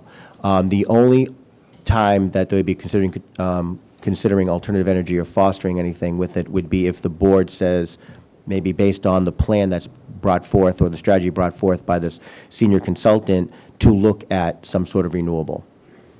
It would be our directive, it sounds like, Whitey. Absolutely written into the RFP. Right. Yes. By our directive, they could, but otherwise, they're not, their scope is limited to what our directive is. Rick? Yeah, I think, talking about the senior energy consultant job where some of the real technical expertise is, maybe one way to deal with some of the concerns I had were each assignment that person gets comes back through the board. In other words, when you read this, for example, you go to the bottom one of the paragraphs, it says the findings and recommendations would then be presented to town administration, to the board, and to other town boards. And my only concern is that sometimes recommendations start getting a life of their own before we've understand the direction the consultant's going. So I think in my conversation with Greg, I was thinking about whether we have to change language a little bit, for example, the findings and recommendations and options, or something that makes it clear we're not asking him in a broad way to develop a plan that has such specificity that we're put in a position to say, well, gee, I didn't think I wanted to do that. So if there's a way to deal with that up front, I think that would be important in how we're managing the process.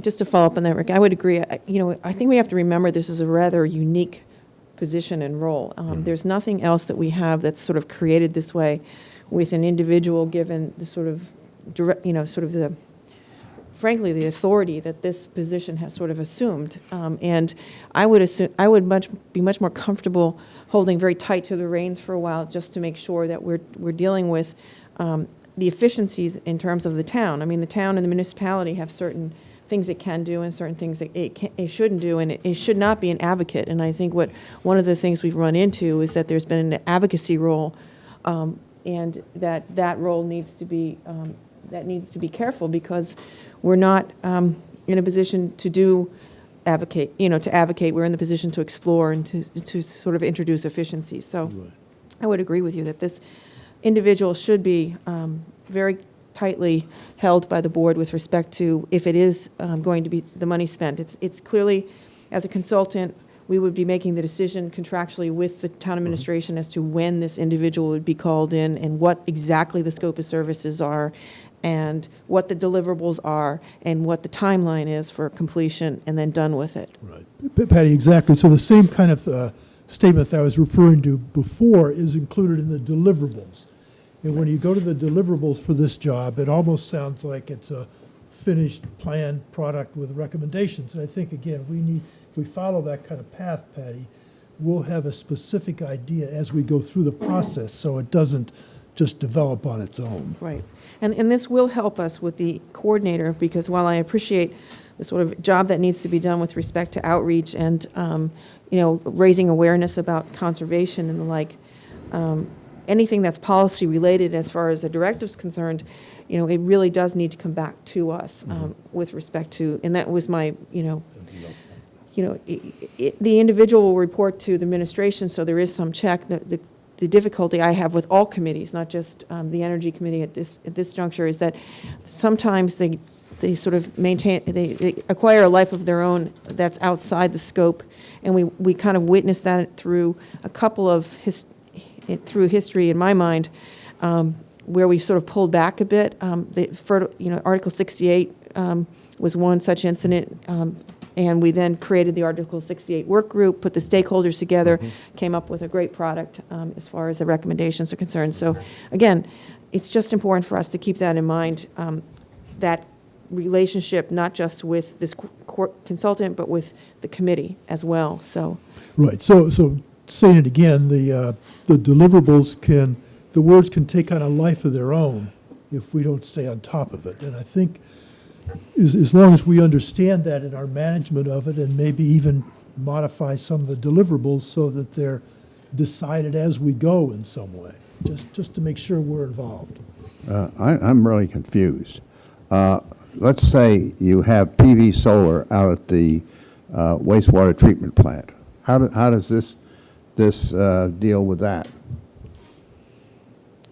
I don't understand why it would have a relationship to it, Mighty. That's why I don't. If the airport would be doing it and No, they're that's not the managing airport. it. It's the DPW out at the sewer pad. You might have PV solar out there. Well, we wouldn't have the solar project through DPW unless we budgeted it and had the policy discussion that this was a priority for the town. So, And if that happens, then the energy office would be involved. right. So they wouldn't go out on their own and set up this contract with an individual who would come in and implement this program. Exactly. This would be something that we would suggest in a budget discussion, and we'd have the usual vetting of all of the different layers of implications, costs, et cetera. So that's you have a preliminary stage where you would look at the feasibility without any feasibility of putting PV solar out at the wastewater treatment plant. Okay, now that has been going on, and does it have to come back here and absolutely and give approval to continue that process? Yes, that's how I envision this to happen. It's, if you think about the town as far as a committee like this, the committee's not set off just by its appointment to essentially to implement any kind of policy, particularly if they involve town or municipal dollars, resources, time, whatever it might be. You wouldn't do that even in a not-for-profit. The board of directors would have a strong handle on what exactly would be the priorities and the directives.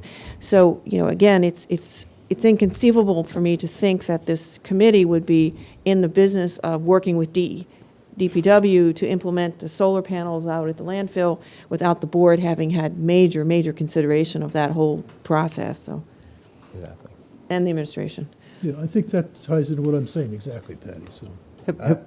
I'm totally lost, because we have, do we say full ahead stop, and we don't go forward with PV solar until we discuss it here? Yes. Yes, that's correct. Well, I'll bring it up now. Do we want PV solar out at the wastewater treatment plant? But we don't know how that fits into a strategy for Nantucket until somebody creates that plan, or at least looks at it and presents it back to the board. And in that case, as I recall, George Aronson has a memo already of several pages, part of which discusses the difficulties with putting PV solar at the wastewater treatment facility. And it talked about the strength of the berms and all kinds of issues. So there's a lot of things to resolve before we commit to resources to go forward on that specifically, for example. Exactly. Sure. I have two questions. One is, have we ever identified, the goals that we're trying to accomplish? I mean, over the long term, and why we're undertaking this process in the first place? I mean, so hypothetically, I know that it would be very, very expensive if the electric company had to put a third cable over. So you might say, okay, one goal would be to try to keep our energy usage low enough that we don't have to put a third cable in. So if that's the goal, then you'd have various strategies for accomplishing that goal, one of which might be put in a wind turbine at the sewer beds or at the landfill that would keep you under that threshold amount that would cause the third cable. So that to me is a pretty clear process that I could understand. There might be alternative ways to keep usage down, one of which would be going out to the community and reducing through conservation. Mm-hmm. But, I mean, is there a mission statement, so to speak? I mean, and if there isn't, could we have like a really easy one, and then could we have the strategies at least would tie into that, like, okay, here's what we're trying to do, and here are some of the ways we could do it, and then you guys choose which way. I guess to answer your question is yes and no, because it seems that everything you just mentioned has been discussed, and it's all been floating out there, and the concept of lowering cost and preventing a third cable and everything else, but it's never come back in a consistent form to be voted on and make a strategy. Okay. That's what we hope to get through with this process. Question two, how difficult would it be at this stage of the game to create like a really simple document that would kind of summarize what we've learned so far along those lines? I mean really simple, not a lot of work, just like 1 or 2 pages with bullet points. Well, we could probably take that on. A larger scope of that is in the senior consultant, but before it got to that point, we could probably sit down and say, yes, summarizing the climate action plan, the energy plan, and everything else to date probably wouldn't take too long. Right, and I think there's certain thresholds on a number of issues that we really do need to drill down a little bit on. And for instance, just a general priority, are we going to prioritize conservation or alternative energy? And, again, it's a broad question that we haven't really answered. Right. So those are the things that we hope, in my mind, to get to over the course of the conversations in the not-too-distant future. And we have this resource, whether it be the Energy Office, and we also have the committee that we can charge with coming back to us about the pros and cons of X, Y, and Z. So it just needs to be managed in such a way that we're comfortable. All right, we have some questions. Why don't I continue with the board, if you don't mind, Karen, and then we'll... I'm all set for You're now. set? Anything else? All right, go ahead. I'm sorry. Karen?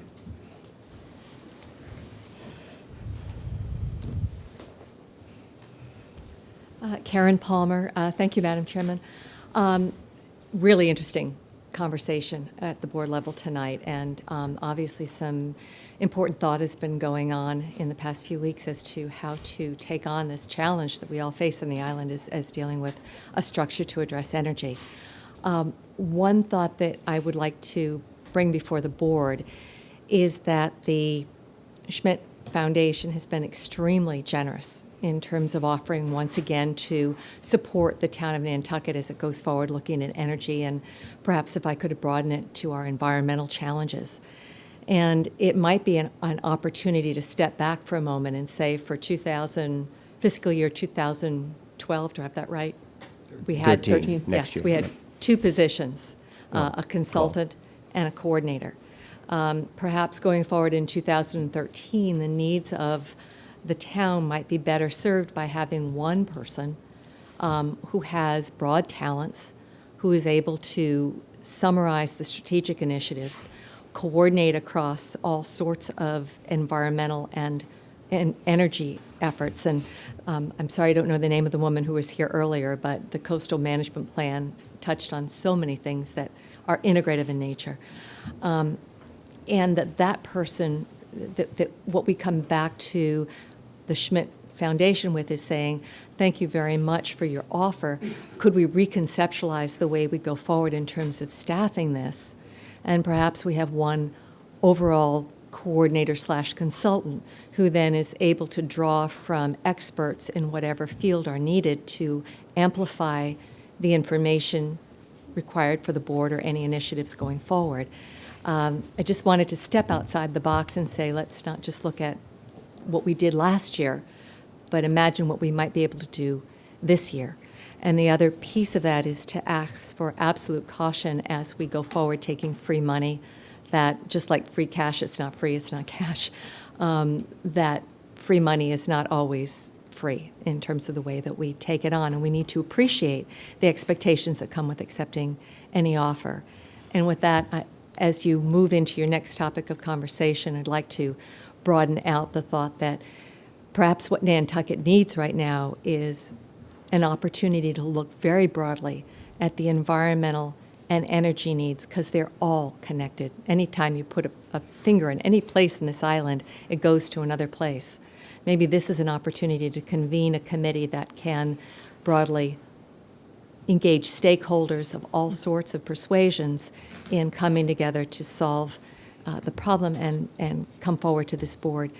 But as I step away from the microphone, I would just like to say I'm really encouraged by the ownership that the Board of Selectmen is taking of all the initiatives as they go forward, and the interest in monitoring those carefully and making sure that they're in alignment with the goals of the town. Thank you. Thank you. Yes, Ann.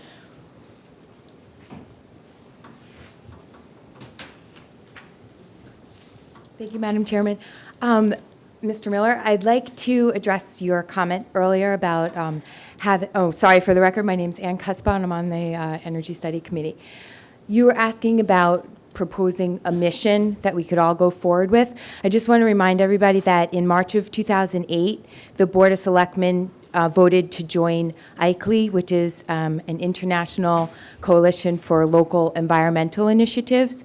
In March 2009, the Board of Selectmen voted to accept an emissions inventory that was put together by Sustainable Nantucket and Clean Air, Cool Planet.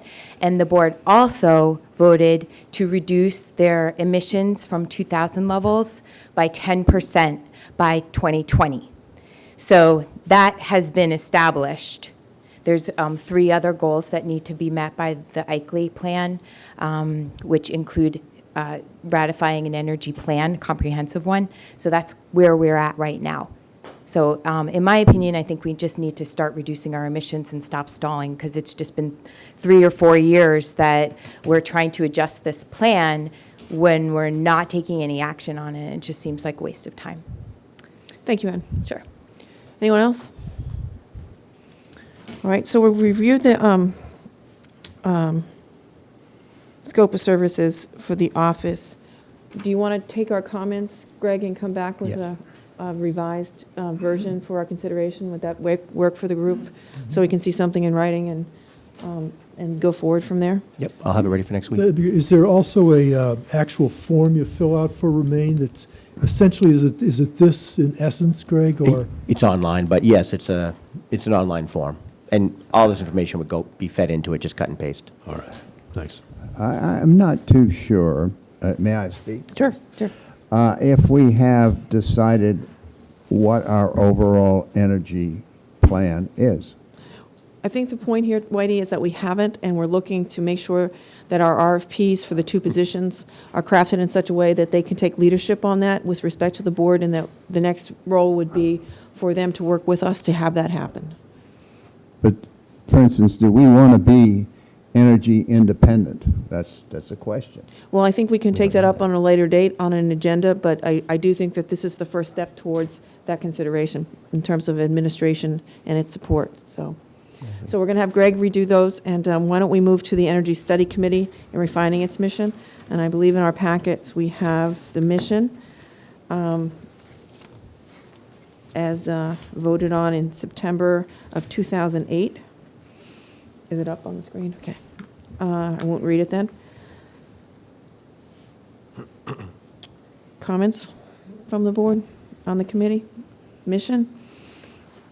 Well, I think maybe some of this goes back to what Mr. Miller was raising. If we have some broader goals that maybe get developed and filled out a little bit, it might help us think more about the mission for the committee going forward. I mean, these are fine. I'm not sure that as they work through the past year, most of the work, I think, was directed towards the wind turbine and not on the broader goals as stated in this initiative. So I think we're trying to struggle with how to get our hands around that and feel that the committee's efforts sort of build more on the mission and come back to the board. I think one of the important things to work on here, Patty, is a continuing dialogue between the committee and the board as we go forward. So I actually had a thought, if I don't jump in, I don't know if anyone else has comments, but I had a thought in reflecting on Article 68 that we might put the Energy Study Committee on hold and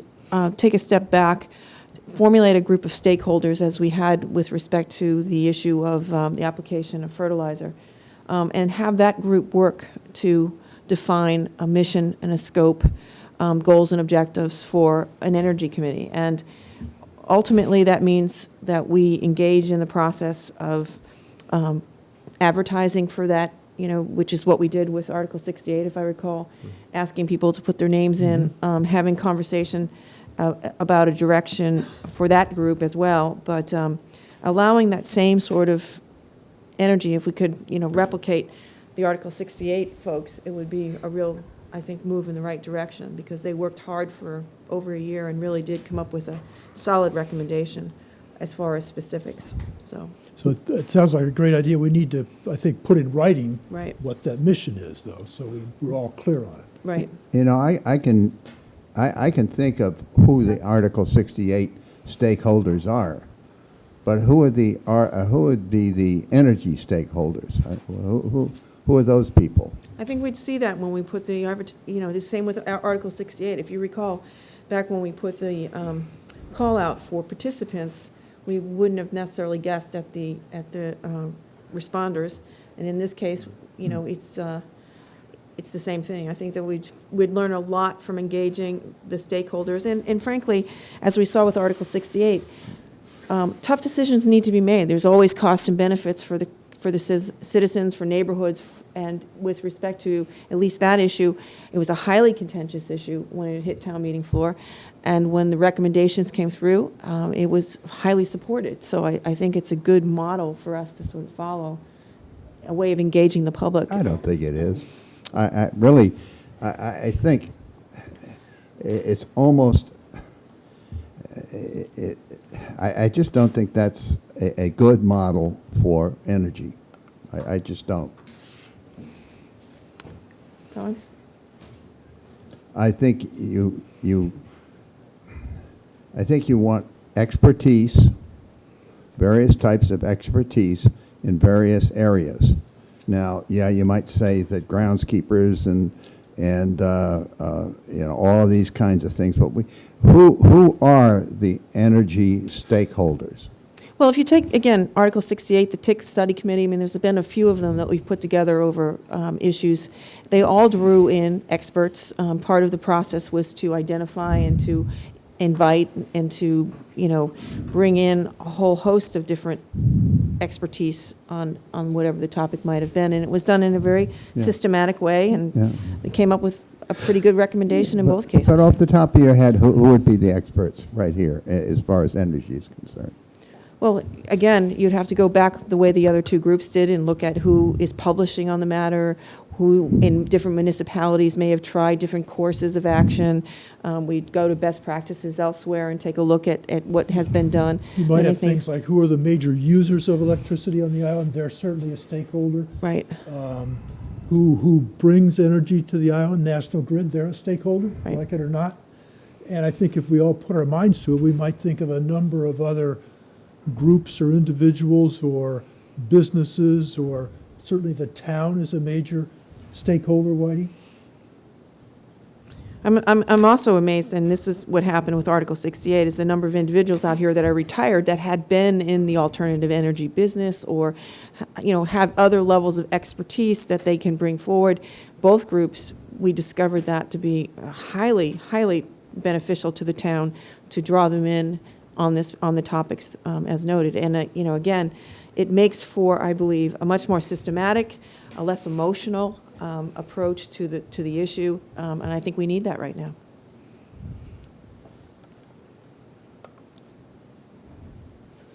So Patty, to follow through on something like that, we need to, whether we look to Greg or to us, to start sort of drafting, a plan, how to go about that. Right, and again, we're about to make appointments in the next couple of months. I think what we could possibly do is, as we did with Article 68, look back at did we define the various roles, or did we see what came in the door and then made assessments as to what would work well together? I just actually don't recall how we put it Right, together. I think we all got involved in a little outreach as well. Right. And that's part of our responsibility as a board, to find those stakeholders and help get them interested in the process, so. Erica, I'm I sorry. was just going to say that we did define some of those roles. We had very specific people that we were looking for, such as an HPIC representative, garden club, land council, having a marine superintendent on board, Concom rep, landscaper, golf course manager. Some of them were tweaked afterwards and refined a little bit, but I think we had general categories that we were looking for, and then some just at-large members of the community that were interested in it too, so. Okay, Patty, Yeah. tape change. another tape change.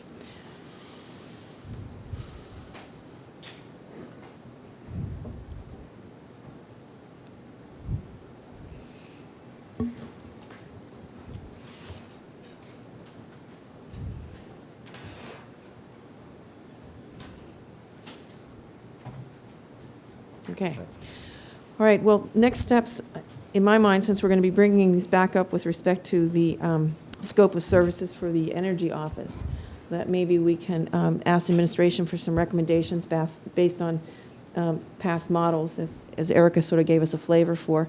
And we can all start thinking about what the various stakeholders may be in terms of what we'd like to see represented on that group, and bring this back again next week as a first step towards looking at the Energy Study Committee as a whole. So if we agree that we can put on hold the Energy Study Committee right now until we take a step, I think, back from that to help this group define their mission and the scope, I think would be very helpful. So what you're saying is that you want the town administration to come up with descriptions, or in other words, landscapers and such, in other words, specific descriptions of the type of people that the board would want to have. No, I want us to do that next week, so I want us to think that through, and what I'd like the administration to do is just give us a little roadmap of what we've done successfully before with respect to this. And, again, we need to come up with a charge for this group as well, so, and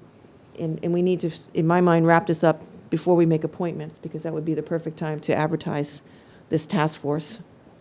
Yeah, I don't think you want to get ahead of yourself in terms of appointments, so. Right. Yeah, and you need some specificity when people are submitting their applications, so they know.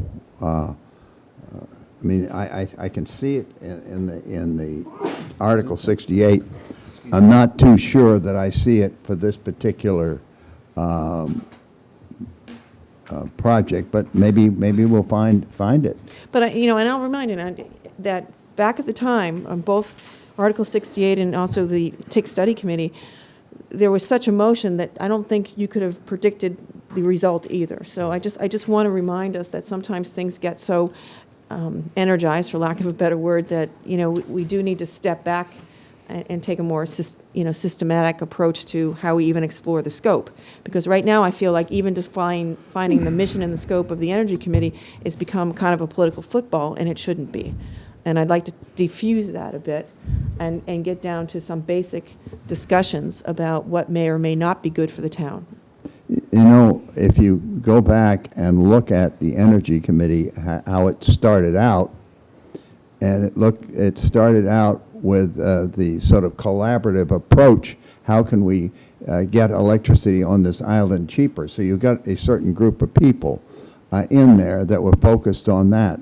And then the mission of the Energy Committee changed a couple of times. And so the people that were on there changed. And so we sort of need to say, what is the mission of the committee, and also what type of people do we want to apply? So we have to do both things. What is the mission? Are we trying to do conservation and alternative? Are we trying to make the island energy independent? What are we trying to do? And I believe, Whitey, we're all driving to the same thing here. I think that we're going to basically put something in place that's going to give us those recommendations. So that sounds like a job for more consideration next week, if everyone's fine. With that, we'll move on to the review of parking regulations regarding enforcement hours. We continue this from the 25th. Was there a consensus that Sure. Yeah. Yeah. Continued from the 25th of April, 2012. Yeah. I'm sorry, Ann, we've moved on. I don't know what it means to say it's on hold. We have a meeting tomorrow night, so what do you mean on hold? We can talk afterwards, I think. Why don't we talk afterwards? We are talking about the parking regulations regarding enforcement hours that we continued from the 25th of April. Yes. You had asked us to go back and quantify the number of parking spaces and kind of address the impacts of extending the 1-hour parking areas to 2-hour parking areas. And you have 2 maps from the planning department. The first shows the 4 different areas, the enforcement time periods, and the second map shows you the number of parking spaces in the core district. Going back to the first map, the first 3 areas, the yellow, the blue, and the green, each contain approximately 100 parking spaces each, and the red contains about 650. Just to be clear, outside of these areas, there are no parking restrictions. Is that right? You can park 24 hours a day, so to speak? Correct. Thank you. And you said 100 and each of the colorful areas in the middle and 600 on the... 100 in the yellow, 100 in the blue, and 100 in the green. So any kind of change that affected basically the core would impact 300 spaces. I did have Ray Sylvia take a look and count the very downtown area. He came up with a total of 130 signs, and of those, 88 are the 1-hour signs and 39 are the 15 and 30-minute signs. I don't know that you want to change those. Those are mostly situated near stores that have a quick in and out. You may want to keep those, so it may just be the 88 1-hour signs that he identified. There was also, no, the primary thrust was going to be to focus on the 2-hour zones, the 2-hour places, and extend the enforcement by 2 hours or so. So is that in essence the red area? That's the red area, yeah. It's the outlying area where where there's far more spots, and some portion of those we would change the enforcement on. Perhaps not all, perhaps all, but because I think in the core area it's more complex. Madam Chair. Yes, I'm sorry, I'm looking at the map. That's not the area that the employees are parking in. The employees are parking in the core area. They're parking, if you're working in a restaurant on Straight Wharf, you're not parking on Ray's Court on Main Street. You're parking somewhere in this green area along Whale Street or over by Candle Street or one of those streets. I'm not sure that's the case. I mean, Well, that's what I see. Yeah. You know, I mean, they don't want to walk in the dark down to Washington Street to get their car. If they could, they go to the town lot. It's empty every night. You can get, if you go to the town lot at 4 o'clock and drive through that lot, there's plenty of parking spaces. They're parking in these areas on Chestnut Street, on Federal Street, that's where they're parking. They're riding around finding all those parking spaces because they know they're not going So to get a like ticket. anybody else going to town, you go around 3 times, you find a spot. Exactly. So help me here, because what we're trying to do is extend by an hour by 2 hours, I by think. 2 hours, Yeah. the cutoff time for the enforcement, basically. Right, actually regardless, in all the. In all the areas. Yeah, with the possible exception of the ones Kara just mentioned. Right. The discussion originally was that at the end of the last meeting, there was the talk of extending the 1 hour zones to 2 hours. There's different signs. Some of the signs have a 6 o'clock time frame that ends the parking period, and then the ones in the core area just say 1 hour parking, 15-minute parking, 30-minute parking. So to address the core area, it would be the addition of another sign that says 2 hour parking after 6 p.m. So just help me, the signs in the core area don't have the hours of enforcement? They just say 1 hour or whatever they say? The numbers that I gave you for the 88 and so forth Yeah. are right in the core area, and those specify a 1 hour parking. 1 hour, without they don't stop at 6 or something like No. that? We do that through our enforcement activity. Right. We choose to stop, yeah. So my question, Bobby, is this: if those are enforceable 1 hour areas, then how are they staying there all night? If they're working? Have to look at the map. Are there 2 hour zones in this? I mean, No. there are some of these 2 hour zones that are getting parked in. They definitely, I mean, South Beach Street. Center Street, Center Street. Okay. North Water, I mean, New Whale, Candle. People drive around and they find a parking space. So that's our target, right? that Yeah. that was my original target. Okay. Yeah. But to take this whole area, Right. it's too big. It's going to cost way too much money, time to move signs. I don't know how you would do it. I think you can literally go to the UPS store and get a little sticker that has an 8 on it and slap it on where it says 6. I'm not sure my sign guy would go for that. Well, it would be his choice, but I mean, I would be happy to volunteer to help with that process if that was the problem.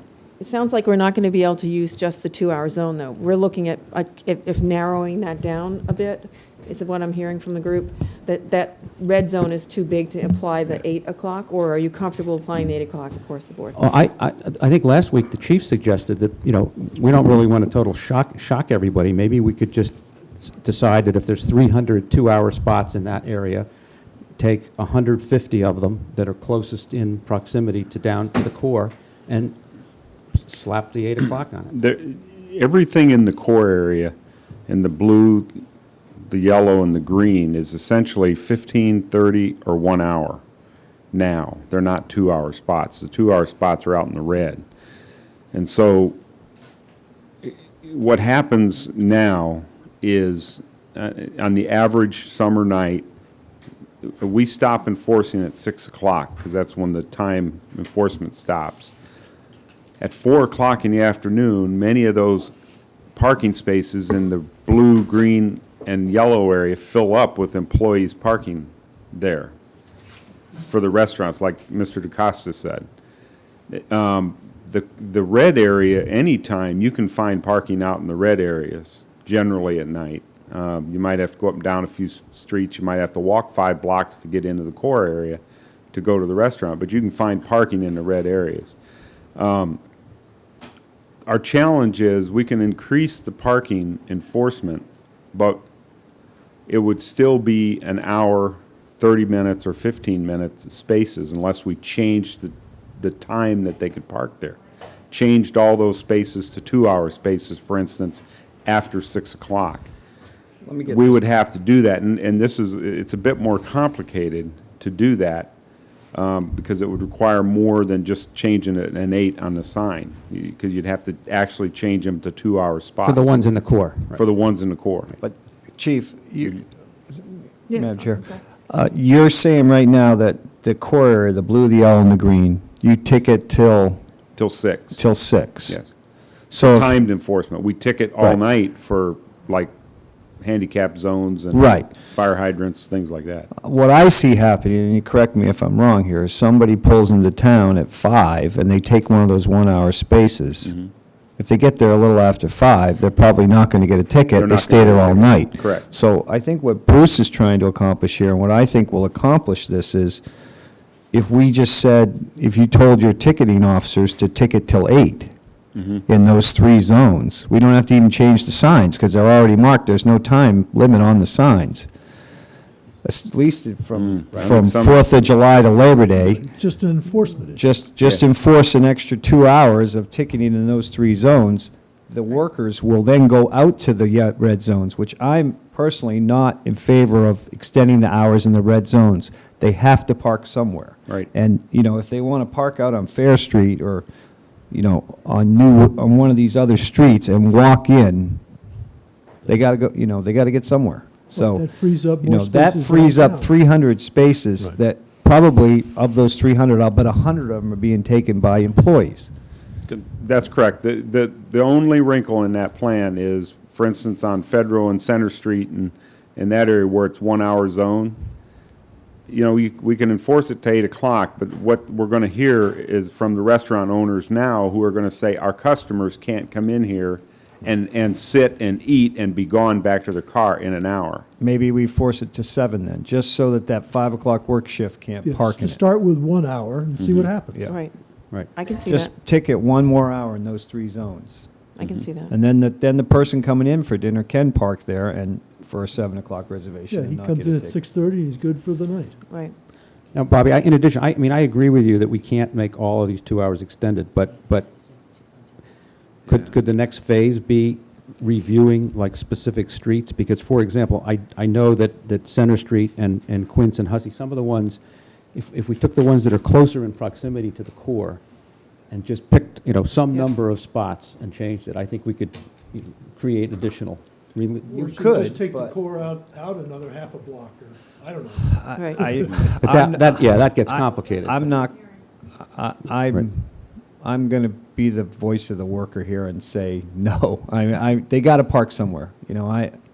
They, without the workforce downtown, manning the restaurants and the shops, it's hard enough for them to park. We don't have a municipal parking lot. The town lot, if you don't get there by 7:30, 8 o'clock in the morning, it's full. It doesn't empty out till 4 in the afternoon because the day work shift, a lot of them who are in town employees and work in the town building don't leave till 4 or 5 o'clock. So, it's just, I don't have a problem with extending the hours in those 3 zones. Let's see how if that alleviates it some between that and the valet service. I think it'll open up that core district, which is what everyone wants to park in. They don't want to walk much farther than that. If we have to add a few streets to it down the road, we can easily do that. We could, one that comes to mind here, I think, is South Beach Street. People park along there, but there are several restaurants along that road that rely on that parking for their business at night too. So you're sort of dancing a tightrope here. Well, but the customers would still be able to use it. No, because they get a ticket too, because they're there more than 2 hours. Most of them are, So, very few But people go in not and going out. beyond 7:30 though. There's not going beyond 7 o'clock. Well, it sounds to me like we've got agreement on the 3 zones. Right. Move to 7. I definitely hear you, Bobby, as far as it, but I think maybe some consideration of a closer circle. Or But then it gets complicated, so the question is, how do we enforce that? So that's what's sort of I think concerning. that this is a good start. Yeah. Yeah. And then, the solution to this might be to extend out the 1 hour zone into some of these areas that are now 2 hour. And that might help alleviate a lot of the problem too, but, that's a discussion we can have at another time. But if you do this for a month or two, you'll know. You'll Right. start to get some input pretty quickly here. Right. I mean, Until 7 o'clock in the core district. In the core which is district. That green, yellow, and blue area. right. Madam Chair, through you, if I Sure. may. Chief, is that doable for you and your men? Yes. It's not, and Carol, you won't have to mess with any signs, so. We actually will. I believe they say 1 hour until 6 o'clock, so Okay. it'll have to change Oh, to that's what we 7. were asking, yeah. Okay. So, but it's a lot less signs than what we were talking about before. That works, especially given the time of the year. So I think we're good. We don't need a vote. Consensus, You got it. we're good. All right, thank you both. Finally, well, almost finally, review of, 2012-13 Board Committee Liaison Work Group Representative Appointments. Find in my packet here what we got. We have the Ad Hoc Budget Work Group, of which the chair is a member, and here it says vice chair, but I believe last year or 2 years ago, made it a member from the board, just generally speaking, so. Yeah, Oh, I audit, think- I I'm think- sorry. Right, I think this is just the chair and the vice chair. You're right. Designated, and that seems to work, Patty, so. We're good. So Audit Committee, which is next. Chair and the board already voted to be correct. Okay, Yeah, if you're game, that's great. we're good with Rick, fine. Board of Health, I'm currently the rep. I wouldn't mind continuing if the group is fine with that. You got it. You got it. Bulk Fuel Study Committee. We really haven't done anything. Right now, it's Whitey and I. We'll just, But I think we've talked to keep hearing this bubbling up, so it may be time that a couple of meetings take place to move it along, you know? You never know. It depends on Wilkes Square. Right, all that stuff. Isn't there a lease up soon, too? Is it, yeah. We did It's- 5 years in the last one. Right, So, right. Capital Program Committee, I would probably not want to re-up for that if anyone's interested in, were we going to discuss eliminating a board member from that committee? I would propose that. I think we can, but it's a bylaw, so we can It do is, it sort yeah. of administratively. If we work with the committee, let them know we're probably not going to be in attendance, and if we really want to change it, then we got to put a bylaw change in. We might want to consider that for Human Services, too, I think. That's a bylaw, too, isn't it? Yeah. Well, let's put that on the to-do list in terms of bylaw change. You know, Will do. the capital program committee, having gone up before it, and the selection process was kind of arbitrary. It wasn't well thought out. People were just sort of, just sort of taking a wild ass. I mean, I'm a little bit concerned with how the selection process was carried out. In terms of defining it? Yeah, because people were just going down and marking rather than. We can take that up when we look at the bylaw. I mean, maybe there's different Yeah. And maybe we players. want to tie more analysis of our debt service and program Right. into that capital Yeah. program Well, committee. but It might doesn't- expand its mission. I know that Libby breaks it all down into tiers, and she has tier 1, tier 2, and tier 3 priorities, and I'm assuming that administration lets the capital committee know what's their important issues are. I can't believe that she just sends them a list and says, here you go. So, I think, Carol's getting up. Carol, As an actual sitting member of the capital program, it wasn't arbitrary, and it was based on a lot of research into everything, all the information provided to the committee. So it wasn't that was part of the end game process, but that was, everybody who had a request to capital program came forward with information. So, Whitey, I don't understand your concern. Carol, I think what we should do, though, is focus on the appointments tonight. If we are going to look at the nature of the committee, we'll put that on an agenda and have that I conversation. think we have to look at that process. but I thank you for your comments. Thanks. All right, so we're going to hold on a appointment there, and Human Services. Community Preservation Committee? I'll continue to do it unless somebody else wants to jump in. You got it. You got it. All right. You know how eager we were. Yeah. Yeah. Yeah. The PEG channel, do we still, I mean, are we? Yeah, there's a lot going on there. Yeah, I'd be interested if nobody else is. Oh, it's a Michael position, I think, right? Good. Yes. Do it. Fix it. Well, I'll take some advice in going in, Whitey, so we'll chat. All right, I think that does it. What are we doing Oh, about wait, human services? We're going to do, at least the consensus seems, I hope I didn't jump too fast, to do the same as the capital, to sort of take a look at a bylaw change possibly, or, even more suggestions beyond the appointment of a Board of Selectmen member. I really think, having been on it and having been removed or removed myself from it, they need a lot of help in defining how to come before the board. That process needs to be improved somehow. We did that, remember, a couple of years ago? We Yeah. walked that walk, and we walked that walk. Copco did it and you did it. I did it. And then they went to town meeting, we have a new bylaw. We have a so new bylaw, It is so- what it Yeah, is. we It have is a what it is. contract review committee now that oversees it all, right? Right, and we have a new administrator as well, and I think there was some reconfiguration that went on last year. Maybe what we can do is have them come in and talk to us about, maybe through Pam, what is going on with it, so we have a little bit of an update. All right, liaisons, Harbor Plan Implementation Committee, I don't think we need a liaison on that committee. okay, Yeah, and you don't. I'm No, I I'm agree. with you. We can all go to their meetings, I mean, again, Shab? Again. Go ahead. Whitey. I think we do need it. Well, Yeah. I'm just going to be the opposite here and explain why, Whitey. I served 6 years on CHAP, 2 terms, and we never had any correspondence with the selectmen, except we came and reported to the selectmen. And the chairman of the committee came to the selectmen's meeting once, I think wasn't once a month, but it was more than once a quarter, basically when we had something. And we presented it to the selectmen, and then the selectmen asked the questions of the chair, so that everyone on the board understood what was going on.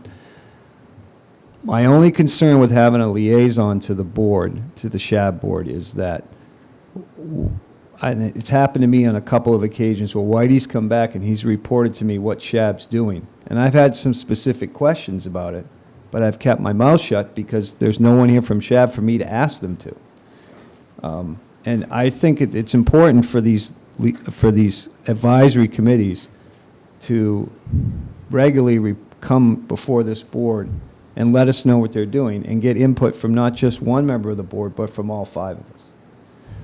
I have no problem with Whitey going to the meetings, and I think it's great, but I just would like to see the SHAB chairman come to this committee when he has, and let us know what he's doing personally and let us ask him questions.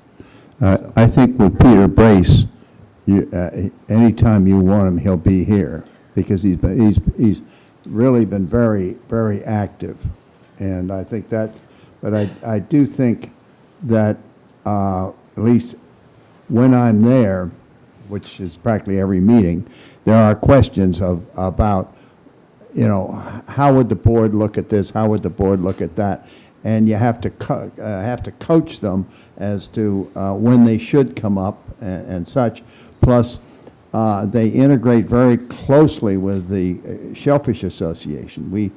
Last night, we approved 4 or 5 different research projects at the Shellfish Association, but they were SHAB type of proposals. So there's quite a bit of integration going on, and I think that's important. I understand that, but my concern is what you just said, is that you have to coach them, and what you're telling them may not be what the rest of us feel, and that's my concern, is that they're taking what you say as what the Board of Selectmen says. And I think it's important for the board, for that CHAB board, to come here before us when they have questions, not to vet them through you to the board. Well, that isn't what's happening. It's explaining the process that they might not know about, and then they would come here. I'm not taking the board's position.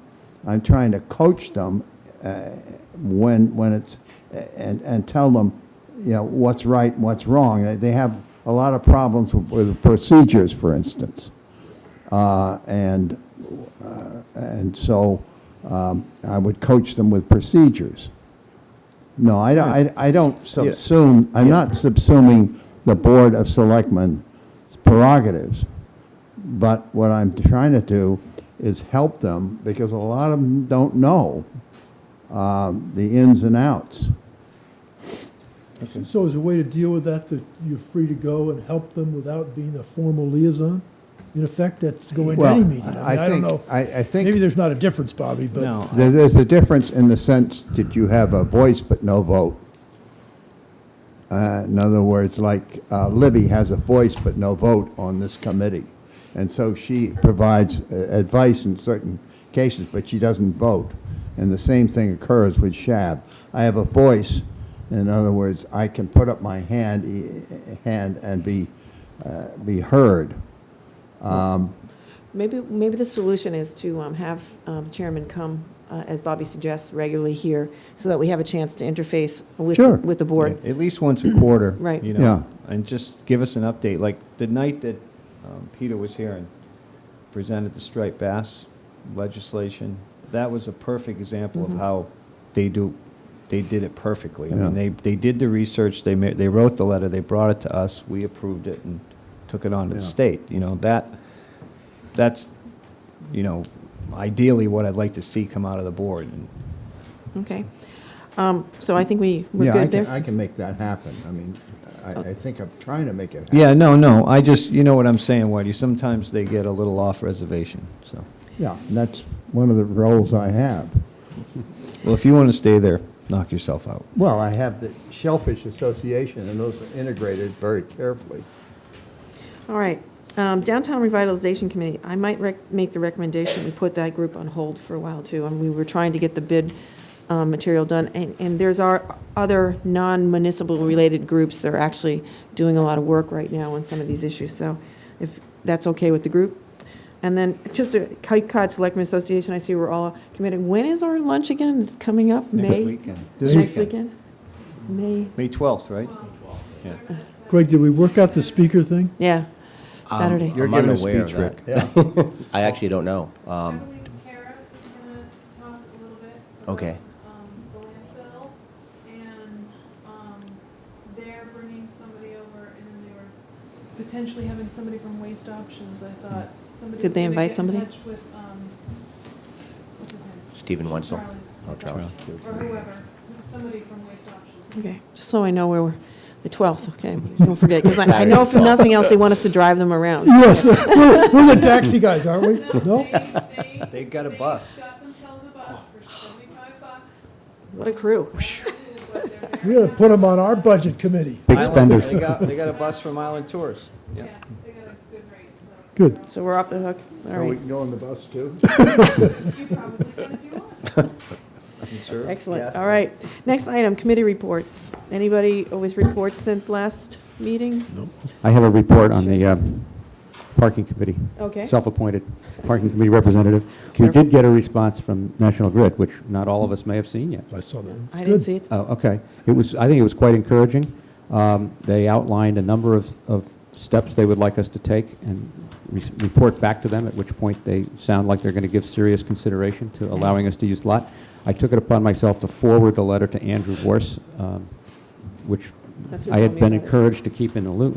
And Yeah. he seems enthusiastic. I think he's going to take the bull by the horns, and maybe we should have it on the agenda next week and ask Andrew to kind of brief us on his strategy, because it sounds like he thinks that what they've requested is doable, Yeah, either and I by think him the things or- they were asking for, we'd do anyway. Right. Just good planning. Right. Some of them involve, what a business plan might look like, and I think he believes he can perhaps go to the consultants who came last year and did a pretty sophisticated analysis of everything, and he thinks they probably have on the shelf what a parking lot business plan would look like. And anyway, he's working on it. Excellent. Well, So- I think you're a great idea. Let's get on the agenda for next week as we're getting closer to the season. All right, any other committee reports? Seeing none, can I have a motion to adjourn? So moved. Second? Second. Favor? Excellent. I'm down to 8%.